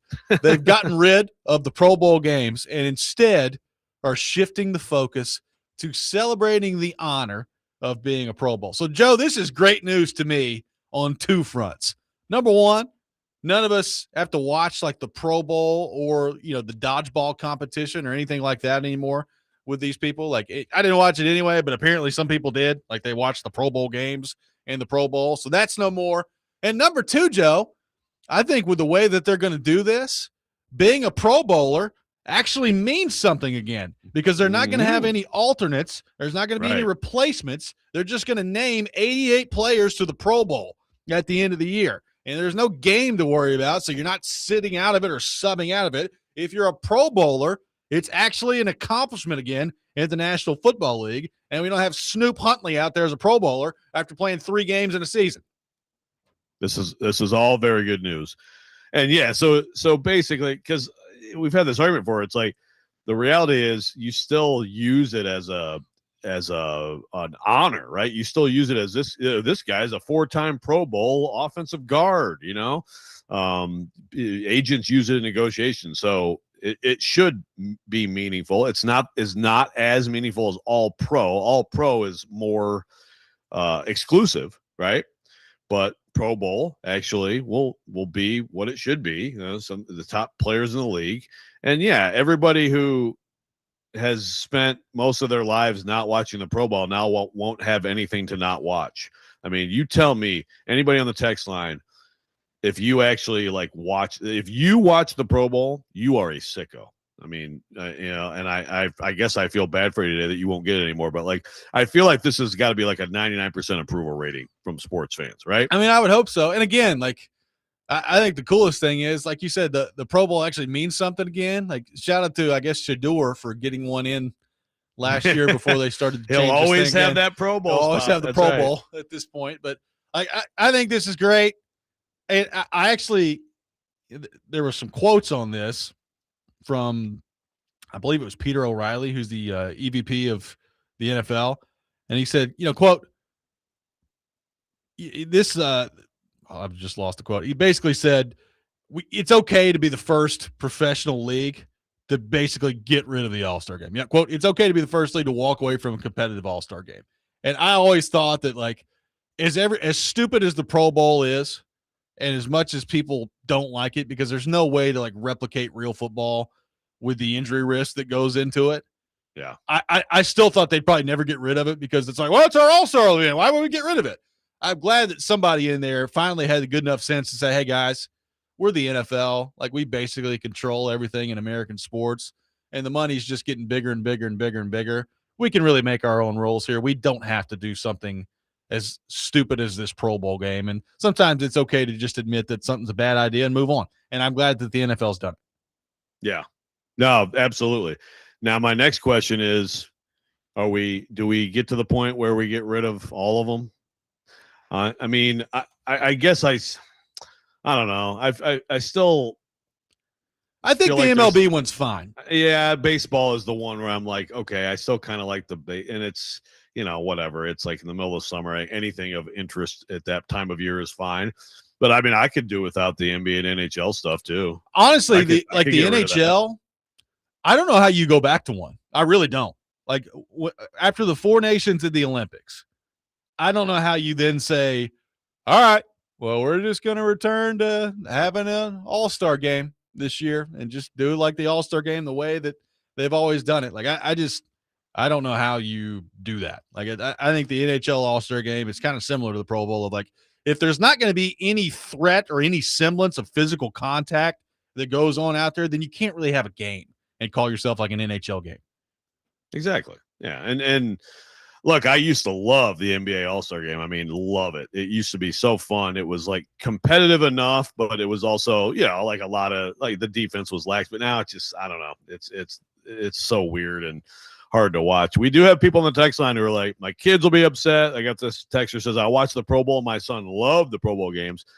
I mean, you guys are kudos to you. I'm sorry for your troubles, but man, I think the last time I watched the Pro Bowl was in 1991 or something. And I just watched it so people wouldn't tackle Barry Sanders. I was like, don't tackle him. Stop it. Stop. That's seriously. it's absolutely, to me, worthless. I mean, But the sorry, good news I'm is sorry for you folks who've lost your Pro Bowl. you'll be able to watch flag football in the Olympics relatively soon. You can take that. I'm actually excited for place. that. I like that. I'm looking forward to that. Are you? Yes. Okay. Absolutely. All right. What's wrong with flag football? I prefer the real thing. 615-737-1025. It's not as good. Is our phone number. The Rex Rant with Joe Rexrode coming up next. Robby and Rexrode, 1025 The Game.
Sometimes he wakes up on the wrong side of the bed.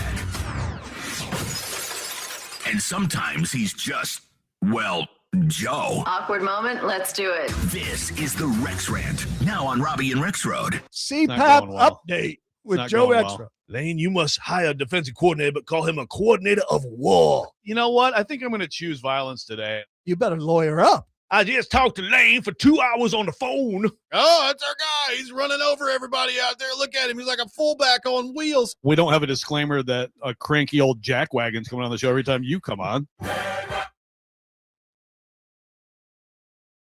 It is time for the Rex Rant, served by the Wine Cellar in Hendersonville. Joseph, the floor is yours. With the Chicago Bears in town today. Nice song. Nice find there, too, by Ian on the coordinator of war. We will no longer be a coordinator of defense. We will have a coordinator of war at LSU. I could just do a rant and just be like, whoever that guy is, I'd love to. The baby of Ed Orgeron and Foghorn Leghorn and who else? Brian Kelly. Foghorn and Brian Kelly. I'm gonna quickly though complain about. Look, there's always more to stories, but I've looked at this story from everything I can see, and I mean TCU is just a bunch of clowns, man. Just an absolute clown show over at TCU. So let's not just keep it to LSU. TCU has revoked the credential. I think this has been a rant before where like people sometimes get mad, especially if like a team's bad. What happens is fans will get mad sometimes at the reporters for not asking the tough questions. It's always like, well, it's just so they won't, they'll have their access taken away. And it's like, yeah, they're not taking the access away, bro. So like, that's stupid. But TCU is trying to take access away. They have revoked the credential of apparently the only reporter who actually covers them on a full-time basis for the Fort Worth Star-Telegram. That is, I'm failing now to find the reporter's freaking name. But I will get that at some point. But he's had his credential revoked. He's in Ireland, by the way. So, not allowed to cover the game. He's in Ireland with TCU, and they've revoked his credential because of this. For Good anybody golf who, out there. yeah, there's other stuff to do. I mean, Dublin's a fun city. I've spent a day there before. Had a pretty good time. But there was a fight, and Jacob Fields got released from the team, dismissed from the team for what they said was violation of team rules. So the guy who got in the fight with him went on Instagram. It was not identified by the paper. Went on Instagram, did a video about it, and talked about it, which then the paper identified him after he did that. He deleted the video, but again, so the TCU is trying to say that essentially that he's like endangered the well-being of the student athlete. It's like he wasn't identified until he identified himself. And once that happens, I'm sorry, but like you can't unsee that. You can't unreport that. You know what I mean? It's just like, yeah. So again, I keep an open mind to sometimes there's more to the story. The year that in the 2006 season covering Michigan State, John L. Smith, the head coach, would not answer any of my questions. I asked a question. He said, next. Who's next? It's like this happens, and there's a lot to that story. So these things happen, but like I'm looking at this and it's just like, this is just clown show stuff. You can't do it. So this is where, and this is, what we have. I know people love, reporters standing up for reporters and all this stuff. I mean, I try to avoid this stuff, but this is so stupid. So the Football Writers Association of America, which I'm a member, has demanded that the credential be reinstated. So we'll see what happens. But like, until you show me, like, you got to have some real compelling reason to try to revoke someone's credential. Like you got to have, like, it's got to be like recklessly, unprofessional, basically. And what I'm seeing here is just an insane overreaction. So hopefully TCU figures that out. Right now they look like absolute clowns. So LSU fans are going to hate you.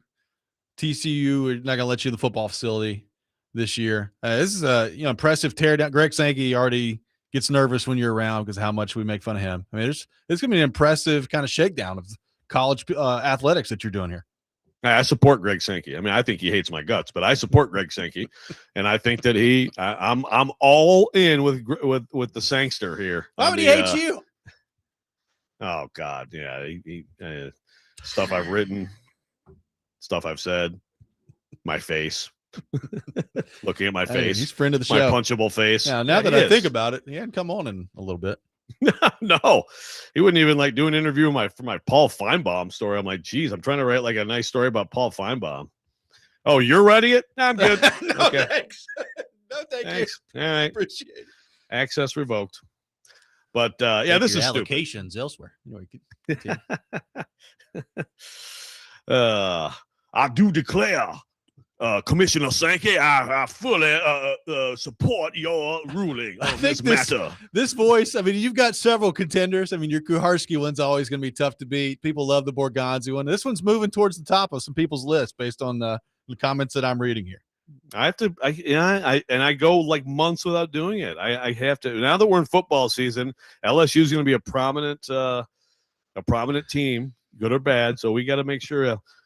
Now you need to run a play so that Sam Levitt has a quarterback sneak. Do I have something like that in the playbook lane?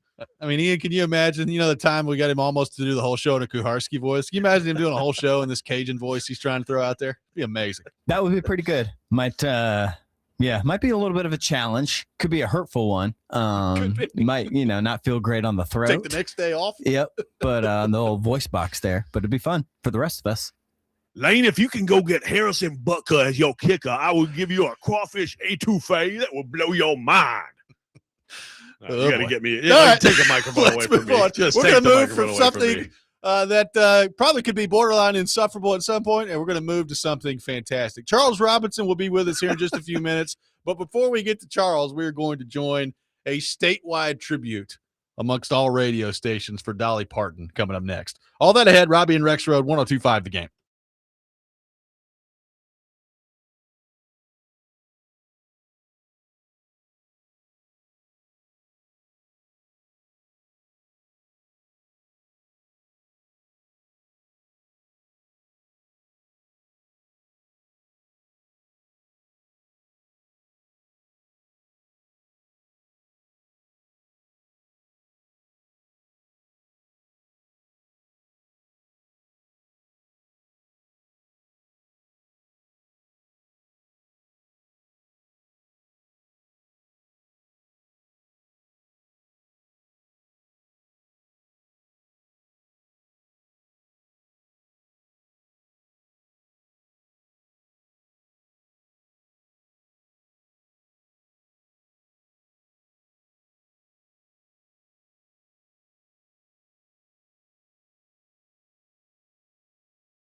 Final hour, Robby and Rexrode, 102.5 The Game. Robby Stanley, Joe Rexrode, Ian Safar here with you on this Thursday morning. And we head to our phone line, driven by WilsonCountyHyundai.com, and welcome in our friend Charles Robinson to the program from NFLBlueBook.com. Charles, good morning. How are you? What's going on, gents? How you doing today? Awesome, man. Appreciate you taking time to be with us. There's a lot to get to. But, Charles, I want to start here. We talked about this a few minutes ago. The Pro Bowl is gone. It is no more. I think this is a fabulous day for the NFL. I'm glad they finally had the good sense to recognize this, that nobody wants the Pro Bowl. Nobody wants Pro Bowl games. And now, Charles, I think that actually being named a Pro Bowler means something again. What do you make of all this? Yeah, that's kind of an interesting take, because now when you're named a Pro Bowler, there's not going to be the laundry list of alternates. Over the years, obviously the game diminished in watchability, and then they disassembled it, basically making it into a flag football game and skills competition. And Shedeur Sanders was a Pro Bowler last year. And, you got to the point where, especially, when I started covering the NFL, around 2000, 2001, it was still a really big deal. And it was not uncommon for that to be like a contract escalator if you were voted the Pro Bowl. Like, it wasn't maybe quite on the level of being named an All-Pro, but it was certainly it was coveted by players, and that is not at all what it's turned into over time, obviously. And I think the fact that you're going to name Pro Bowl, a Pro Bowl team, not put it out there, but not have alternates, now restores some actual value to, getting named to it. And it's odd because, I've seen, I don't know if this is true, but I've seen some other reporters state that this is the first time any major U.S. professional sport has essentially disassembled their own all-star game. But yeah, it just became, I think the NFL saw, it became just a negative point in time every single season. We'd go through this conversation about how bad the Pro Bowl was, and that became this annual recurring sort of rite of passage for each season. And the NFL just didn't want to drag that around anymore. And I totally get it. And I will say, I covered one Pro Bowl my entire career, and it was in 2007, and it was when Sean Taylor wiped out Brian Moorman, the Bills punter. And I can't believe, I think that's might be the most famous play in Pro Bowl history. Yes. And yeah, that was the one I was there for. So and I can tell you, I've never heard a crowd, I think probably maybe at any All-Star game, just explode the way that crowd did when Sean Taylor just absolutely destroyed Brian Moorman on a fake punt. So it's interesting you've covered one Pro Bowl. I know you've covered more owners' meetings than that, Charles. A much more important thing to cover. Did Bob Kraft and Jed York ever invite you to go get a massage with them? Come on, man. What are you doing? Yeah, it's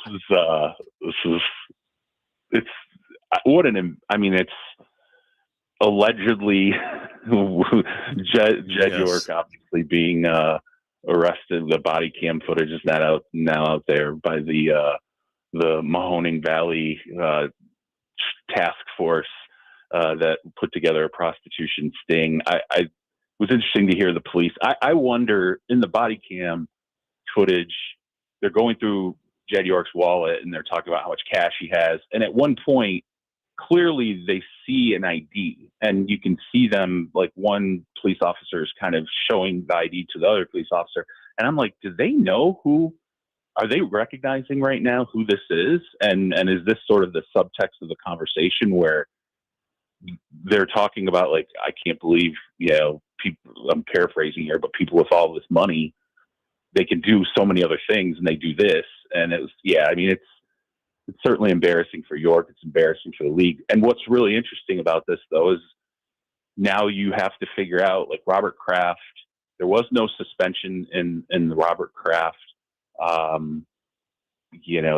the massage parlor incident, because ultimately when that ran its course, a judge found that the police had violated the rights of all these other individuals who are going into a massage parlor because they'd set up this, secret camera to tape all these individuals who weren't engaging in prostitution. So that got tossed out. And I think that's why the NFL ultimately, there was never any punishment for Kraft. Now, on the flip side of that, obviously we've talked in the past about Jim Irsay being arrested for operating a vehicle while intoxicated, and he got a six-game suspension and a $500,000 fine. So, the NFL is going to have to determine, Roger Goodell is going to have to determine where does this land between those two, because he's already pled guilty to a misdemeanor.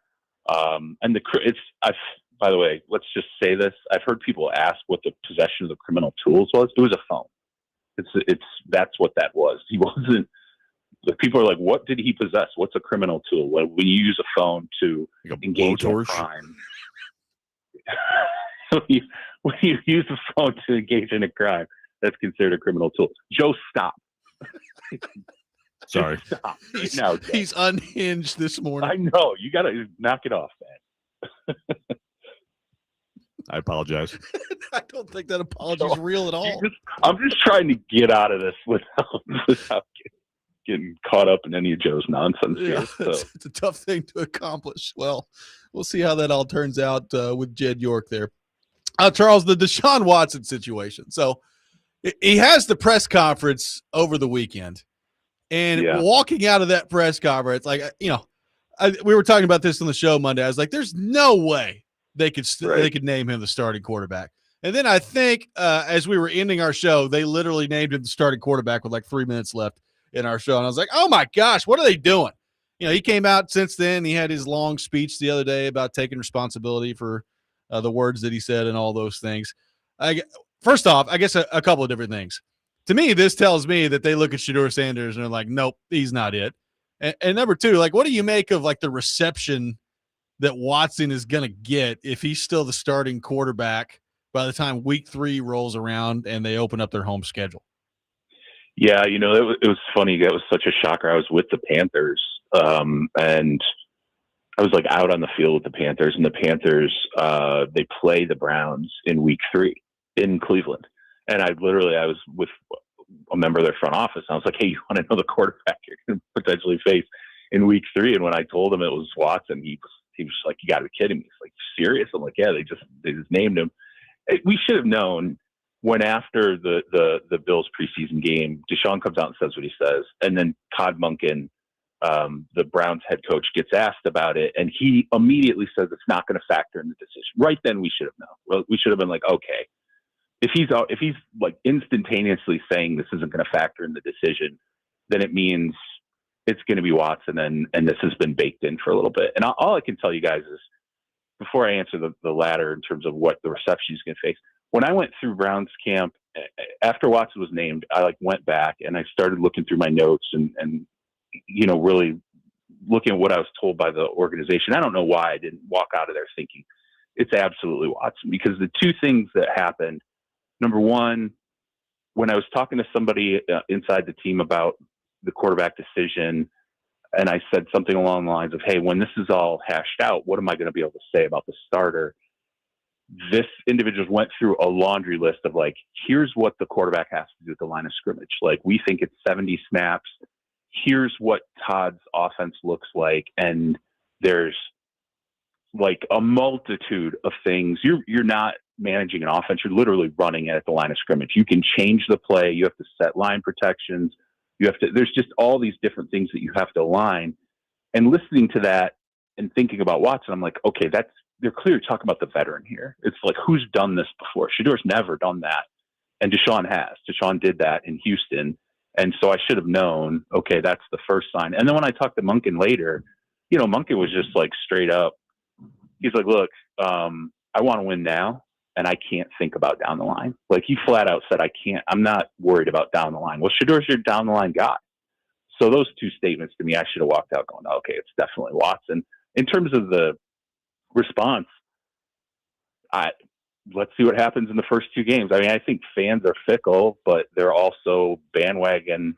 They'll jump right back onto a bandwagon if a player comes out and plays well. So if he plays well in the first 2 games, maybe that changes ultimately how he's he's viewed, at least amongst a segment of Browns fans. There's also a segment that are Shedeur fans that no matter what, they're going to boo Watson regardless of how he's playing, just because they want to see Shedeur.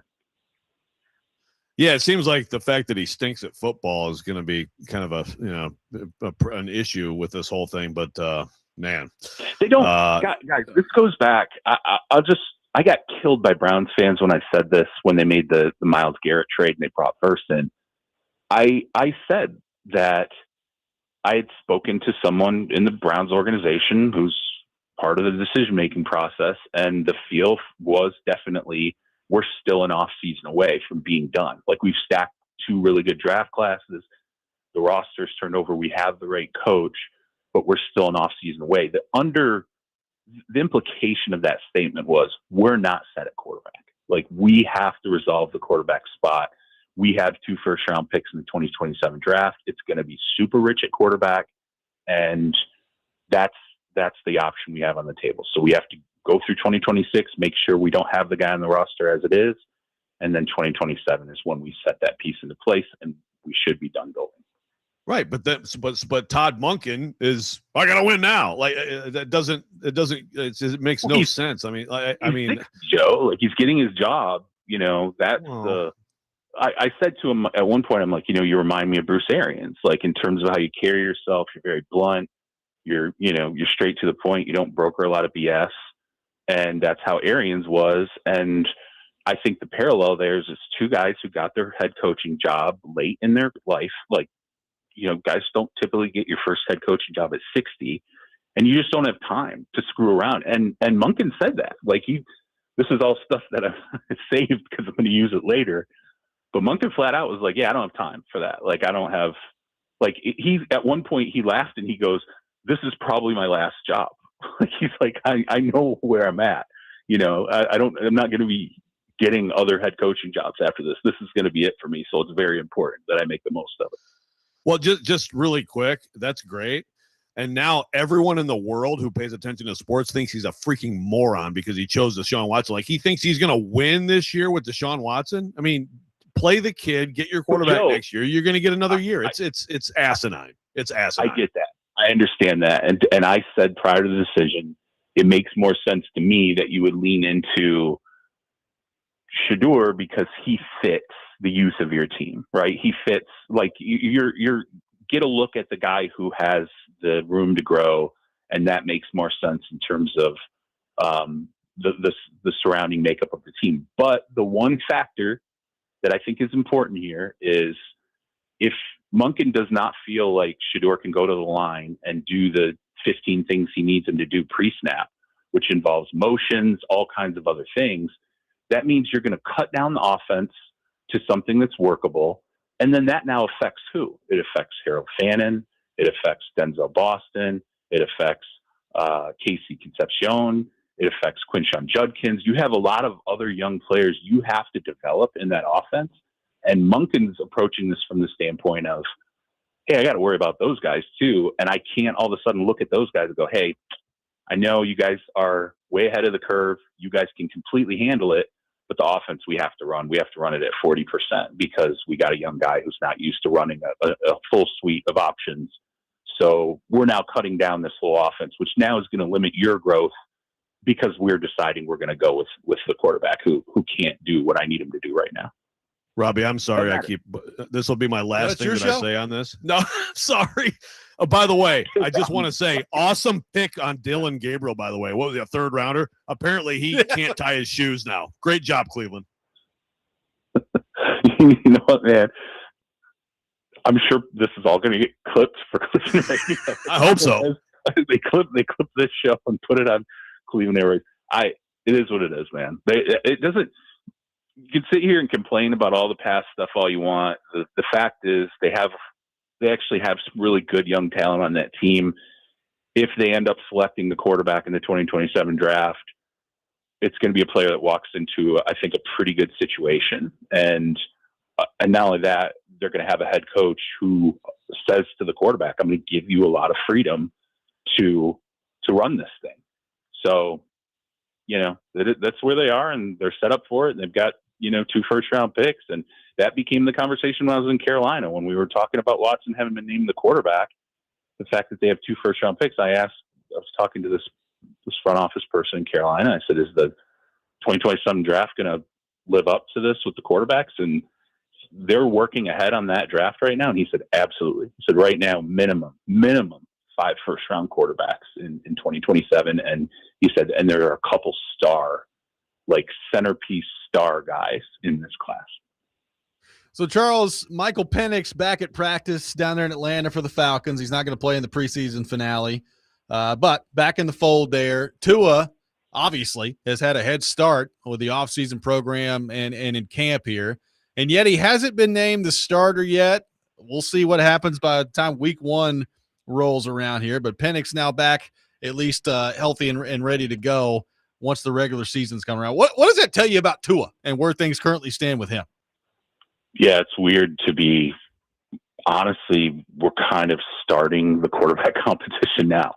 Like, we're almost out of August, and we're beginning the quarterback competition in Atlanta, and that definitely was not the way it was supposed to go. They really thought that Tua would be able to grasp Stefanski's offense quickly and hit the ground running, and he would be the clear starter at the midway point of camp. And then it has not happened because he's performed so poorly in his opportunities, and it's been about as rough as I think they could have expected a veteran quarterback to walk in and fare, particularly a guy who at one point got a massive contract in Miami, was considered a franchise player. He has not lived up to that. And now Penix comes back in, and I don't know that he necessarily has time to be ready for the season opener.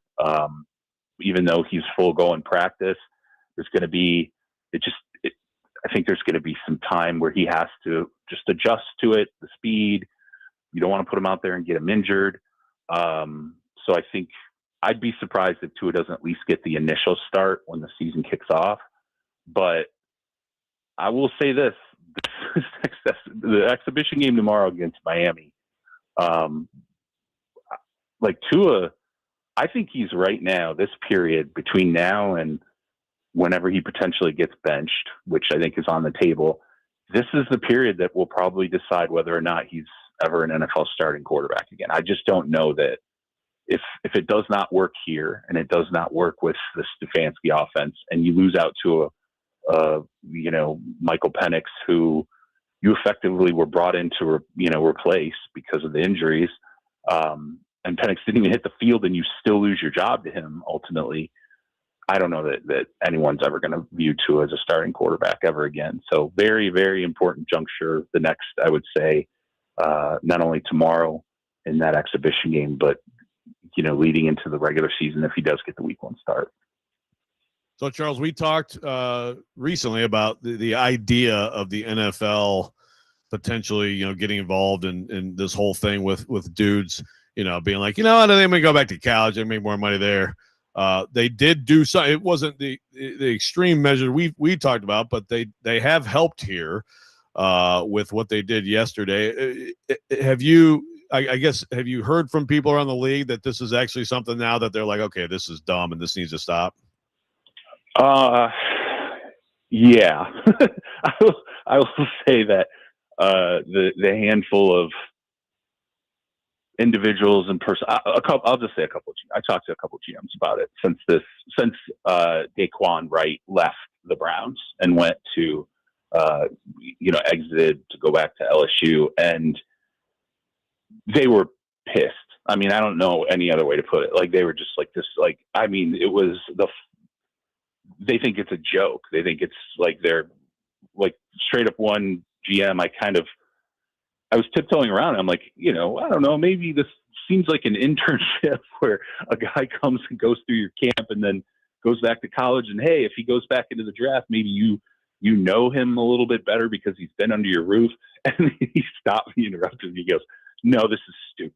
He just like straight up like, this is stupid. He's like, this is the dumbest thing I've ever seen. And he was so mad. He goes, we will not do any more work on Wright. He's like, we won't do any more. He said our final work on him heading into the 2025 draft is what our final work would be on him going forward. We won't waste any time doing additional work on him. I'm like, man, like he was like upset. And I think it was because of the fact that in his mind, and he brought up the combine. He was like, that guy was at the combine. He's like, he took a spot from somebody. And now he's like, you know, it wasn't not the Browns GM, but he's like, he took a spot in that camp from someone else. And he said, and it's hard. He started talking about how hard it is to fill out a 90-man roster. And he said to me at one point, he goes, we just brought in a player. He's like, this is how hard it is to fill out a 90-man roster in camp. We just brought in a player I've never even heard of. He's like, we literally signed a player I've never heard of in my life. And that's how hard it is to keep bodies in your camp. And he's like, and then this guy, he feels like is just wasting time in Cleveland and coaching resources. So I do think that after talking to a couple of people, and these are influential people in personnel departments, and I think other people in the league, when they go to meetings, would listen to these individuals. It's clear they're like, no, we can't open this avenue, and there has to be some punitive measure. And one of these GMs said to me, Joe, and this is basically what you said, Joe. He said, I don't think they should be allowed back in the league again. If they leave and go back to college, they should not have a path back into the NFL again. And he's like, you know, from a legal standpoint, that's probably not doable. But he's like, I just think there should be some rule in place that if you you enter a draft, you cannot have another path back into the league once you exit the NFL and go back to college. All right, Charles, last thing for you here. You know, the Titans wrap up their preseason this weekend against Chicago, and then the highly anticipated matchup between the Jets and the Titans to kick off week 1 of the regular season. I mean, you look around the league. I mean, why would you want to watch Green Bay, Minnesota, or Denver, Kansas City when you could watch the Jets and the Titans? But in all seriousness, like whoever loses that game, it's going to be an absolute nuclear meltdown for the fan base. So my question to you is simple. Week 1, who's the game more important for, the Jets or the Titans? Oh, I think the Titans for sure. I went through Jets camp. The Jets don't have their long-term quarterback. In all due respect to like the Cade Klubnik excitement that was there when I went through, people really thought Cade Klubnik was pretty good. I think they know they don't have their long-term. Gino's not going to be their long-term starter. Cade's not going to be their long-term starter.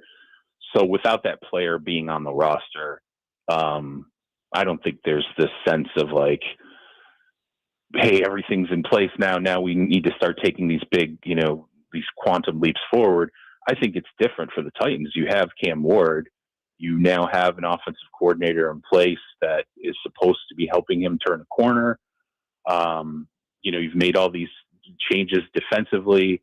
There has to be some signs of positive growth here. And unfortunately, I think we've gone through camp.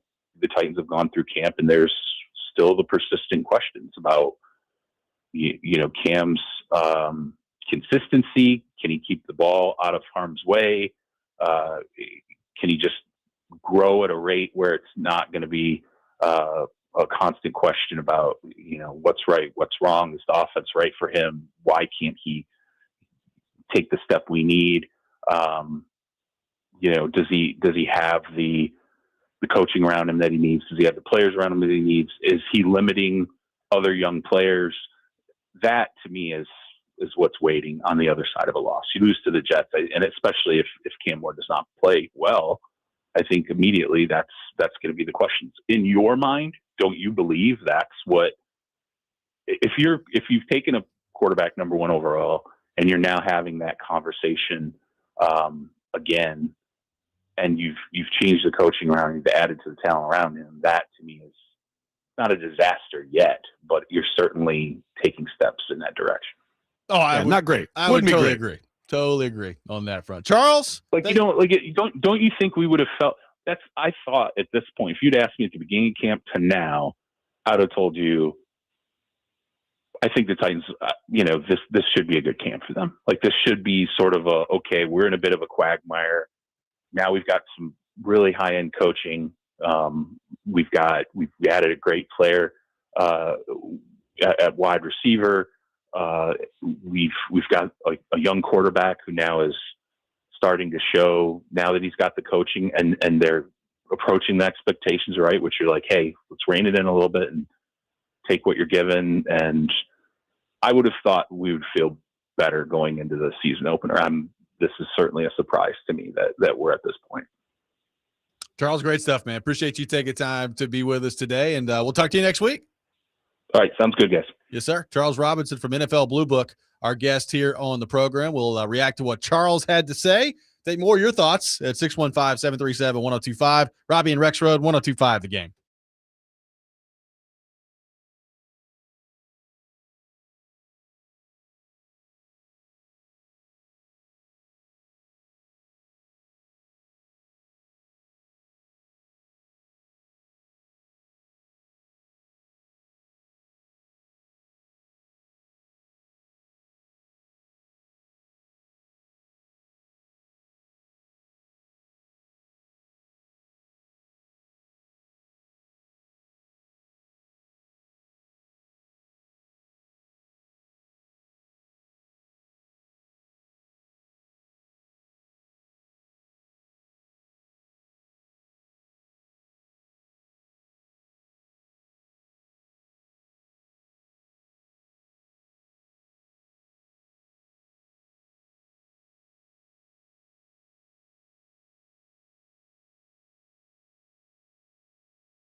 Today, the Nashville Sounds take on Jacksonville. First pitch at 6:05. You can catch all the action on 94.9 The Fan, presented by Twin Peaks, Family Leisure, and Social Cantina. Keep up with training camp at 102.5 The Game for the latest updates, player interviews, and more as you get prepped for the upcoming football season. Coverage of training camp presented by Twin Peaks Restaurants, Parma Tractor and Equipment, Nelson's Greenbrier Distillery, and Tri-State Water, Power, and Air. Appreciate Charles Robinson for being with us in the last segment. Joe, it does not sound like NFL GMs have reacted very kindly to the college football players or the NFL players defecting to go back to college football. So good to see NFL, both personnel people and ultimately decision makers feeling pretty strongly about this. I wasn't convinced they would. Yeah, and you think about it, and it does make sense, right? I mean, it's like this is hard. You got to be all in. If you're gonna have guys who are like, yeah, I mean, I'll go to camp, but probably be better if I could play college this year. I get why people in the NFL are like, well, screw you, man. Like, so again, I said earlier in the show, I don't begrudge. I mean, if we were in that position, again, if whatever the job may be, if any of us were in a position of, okay, over here you can make this much, over here you can make 10 times as much, what would any human do? They'd probably pick the one where you can make a lot more money, right? So, like, I understand it, but also, yeah, I get why these NFL guys hate this. And again, this is specific to the class of 2022 who got cut out of the 5-for-5 thing. You know, the COVID year guys got the extra time. Now everybody moving forward gets 5 years. These guys got a year lopped off. They had to draw the line somewhere. The NCAA knew there were going to be lawsuits. I don't think this is going to be an annual thing that we talk about with guys leaving the NFL and going to college. But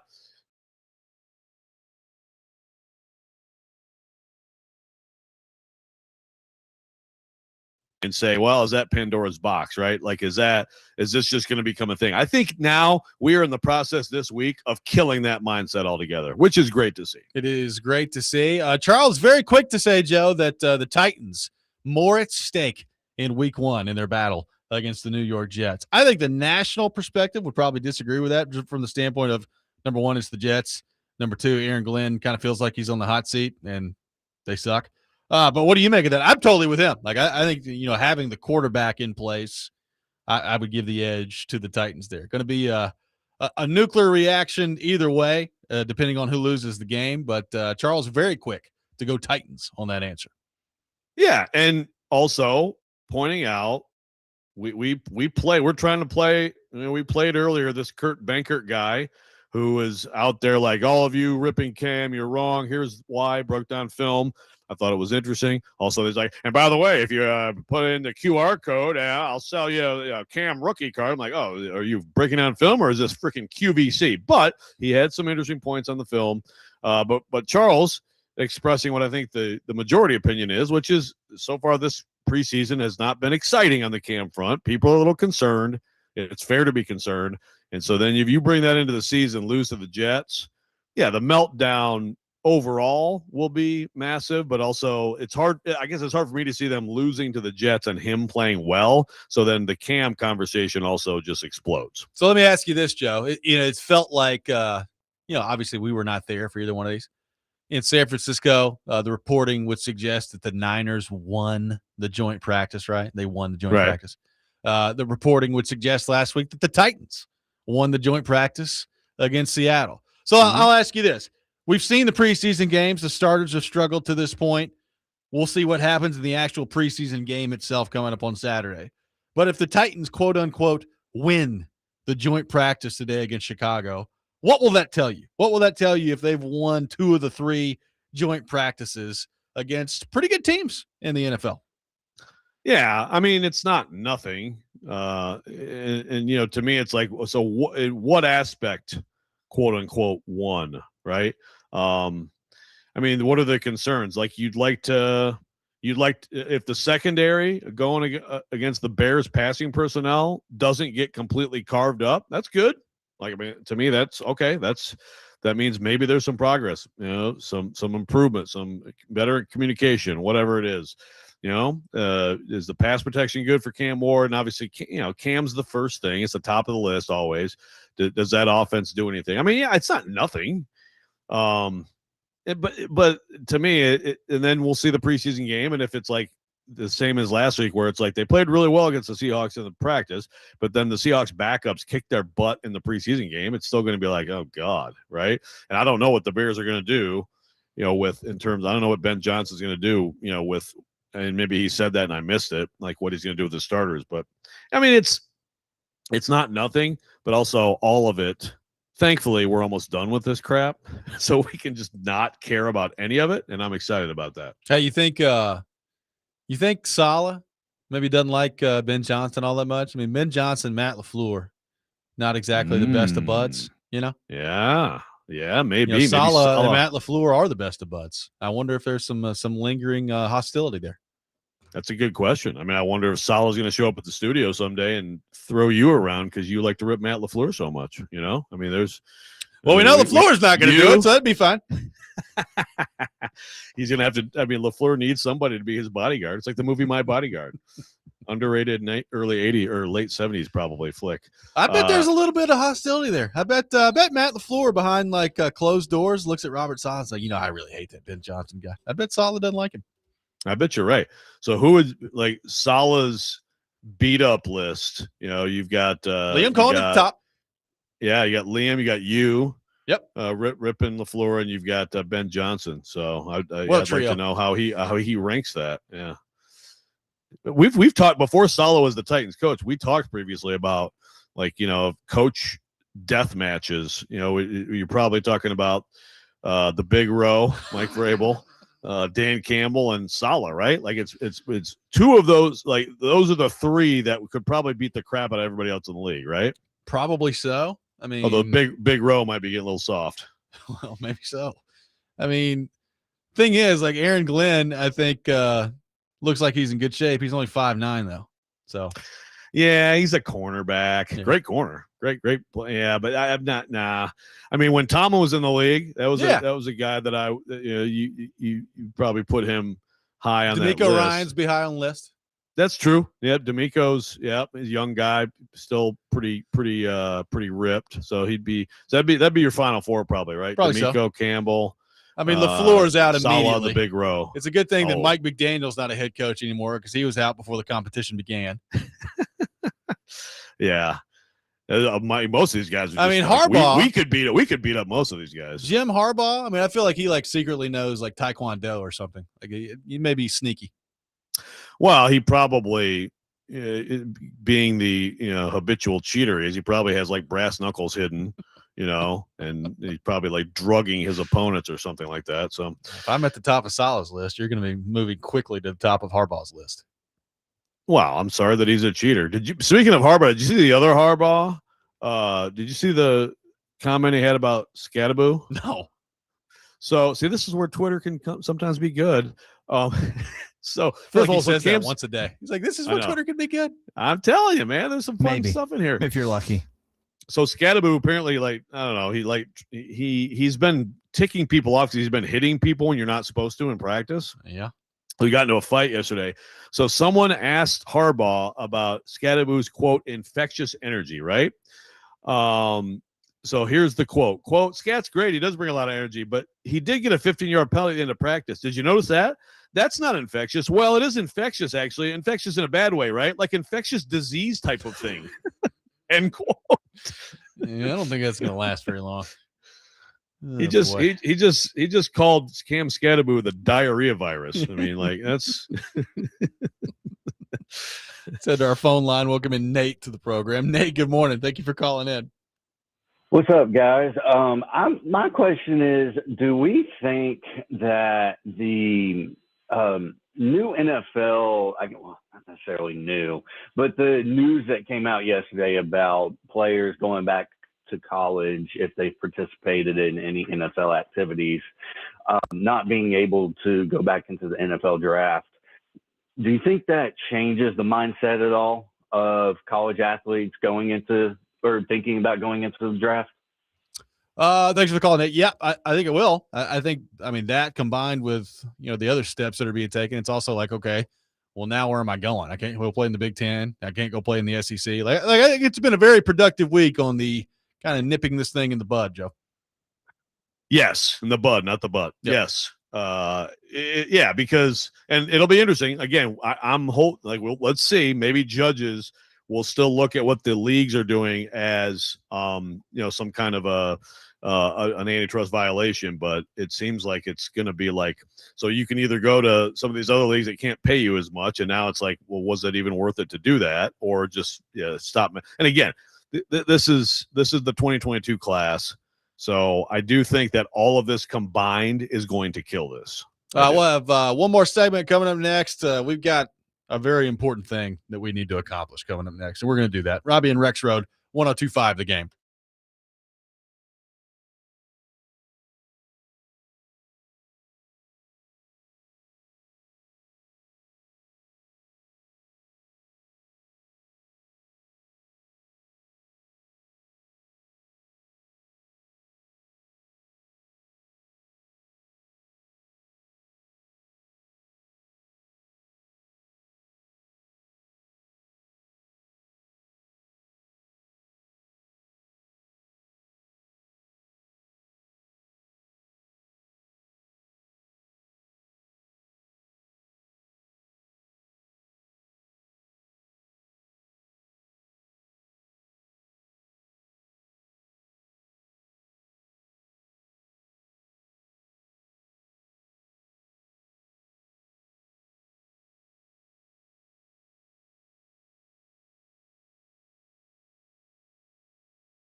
Final segment of the day, Robby and Rexrode, 102.5 The Game. Joe, we've talked a lot about LSU today.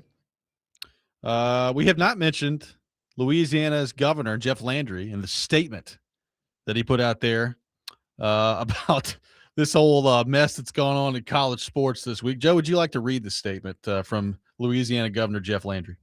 Yeah, well, shout out to Amanda Kristovich. Does a great job of covering college sports for front office sports, and she is the one who got this. She asked the office for a statement, and he gave it. And this is an actual statement from the governor of Louisiana. Quote, "Oh, this whole thing is ridiculous. Don't hate the player, hate the game. I've been saying for a year college sports needs to be fixed. The NCAA could have done it. Congress could have done it. Neither did. Now the SEC is creating a legal mess over athletes that's told were out of eligibility, only to change the rules afterward. The SEC accepted the court's decisions on Diego Pavi and Trinidad Chambliss. Why is this different? You can't tell athletes their college careers are over, watch them move on, change the rules later, and then punish them for not predicting the future." End quote. He actually said, I know that I did my goofy, stupid voice, but he actually said in his quote, "Don't hate the player, hate the game." Do we need to remove Louisiana from like the United States of America? This is the governor of Louisiana. Holy crap. I remember hearing him talk at one point. Can we add him to the list of the Foghorn, Leghorn, Brian Kelly, Ed Orgeron, Jeff Landry voice? Yes, it can be partially his child too. Yes. Okay. I mean, this is just, like Trinidad Chambliss. Well, I mean, first of all, it's like, so you, as a governor, you have communications people, you have professionals in your office. Sure. They approve this quote from you. Like, you're asking why this is different. There are many reasons this is different from those rulings. Also, you're saying, you can't punish them for not predicting the future. So you're saying that people can never institute new rules? I mean, it's so dumb up and down the list. But the fact that the second sentence was "don't hate the player, hate the game," like he's wearing a T-shirt, like a Nike shirt from 1993. I mean, I can't even I don't even know what to do with this stuff anymore, man. It must be bad. LSU, obviously, they've been a great program for most of my life. Saban came there and it was the Mad Hatter eating grass on the sideline. And it's been good stuff going on. Maybe the greatest college football team ever in 2019. I mean, it's a lot of good stuff. They must be struggling down there because, look, they've always, wanted to win and do whatever it takes to win. But I feel like this is like the last year has been like a bending time and space to try to get back and win college football games again. It must just have been bad down there. That Brian Kelly experience has really rocked this program and really the state. I mean, and also, by the way, I'm glad you brought up Brian Kelly, because if you remember, Jeff Landry was like, "We will never have a contract like this again at LSU." Yeah. "Oh, hi, Lane Kiffin. Here, you can have all the money you want, the biggest buyout ever. You can date anyone's wife you'd like in this entire state, young man." I mean, it's like, what? It's just, these people are just also like, I should not be on a radio show. I'm sorry. I apologize. I apologize to everybody. Somebody asked, why is Yosemite Sam on the radio? Somebody asked if it's Foghorn Leghorn. That's how you know the voice is good, Well, it's about all encompassing. "Lane, if you come be our coach, you will have a percentage of everyone's 401k in the entire state of Louisiana and all the crawfish etouffee you would ever want." Please end the show. I need to stop. It's been a nice almost 6-year run on Robby and Rexrode. Could be the last day. God, really could be it. These people are just, they're just Now, insane. who's responsible for this unwarranted attack on my person? I mean, I can see it. We'll be live from T-Line tomorrow. Next Man Up with Jake Lyman coming up next. Hopefully we'll see you then. Robby and Rexrode, 102.5 The Game.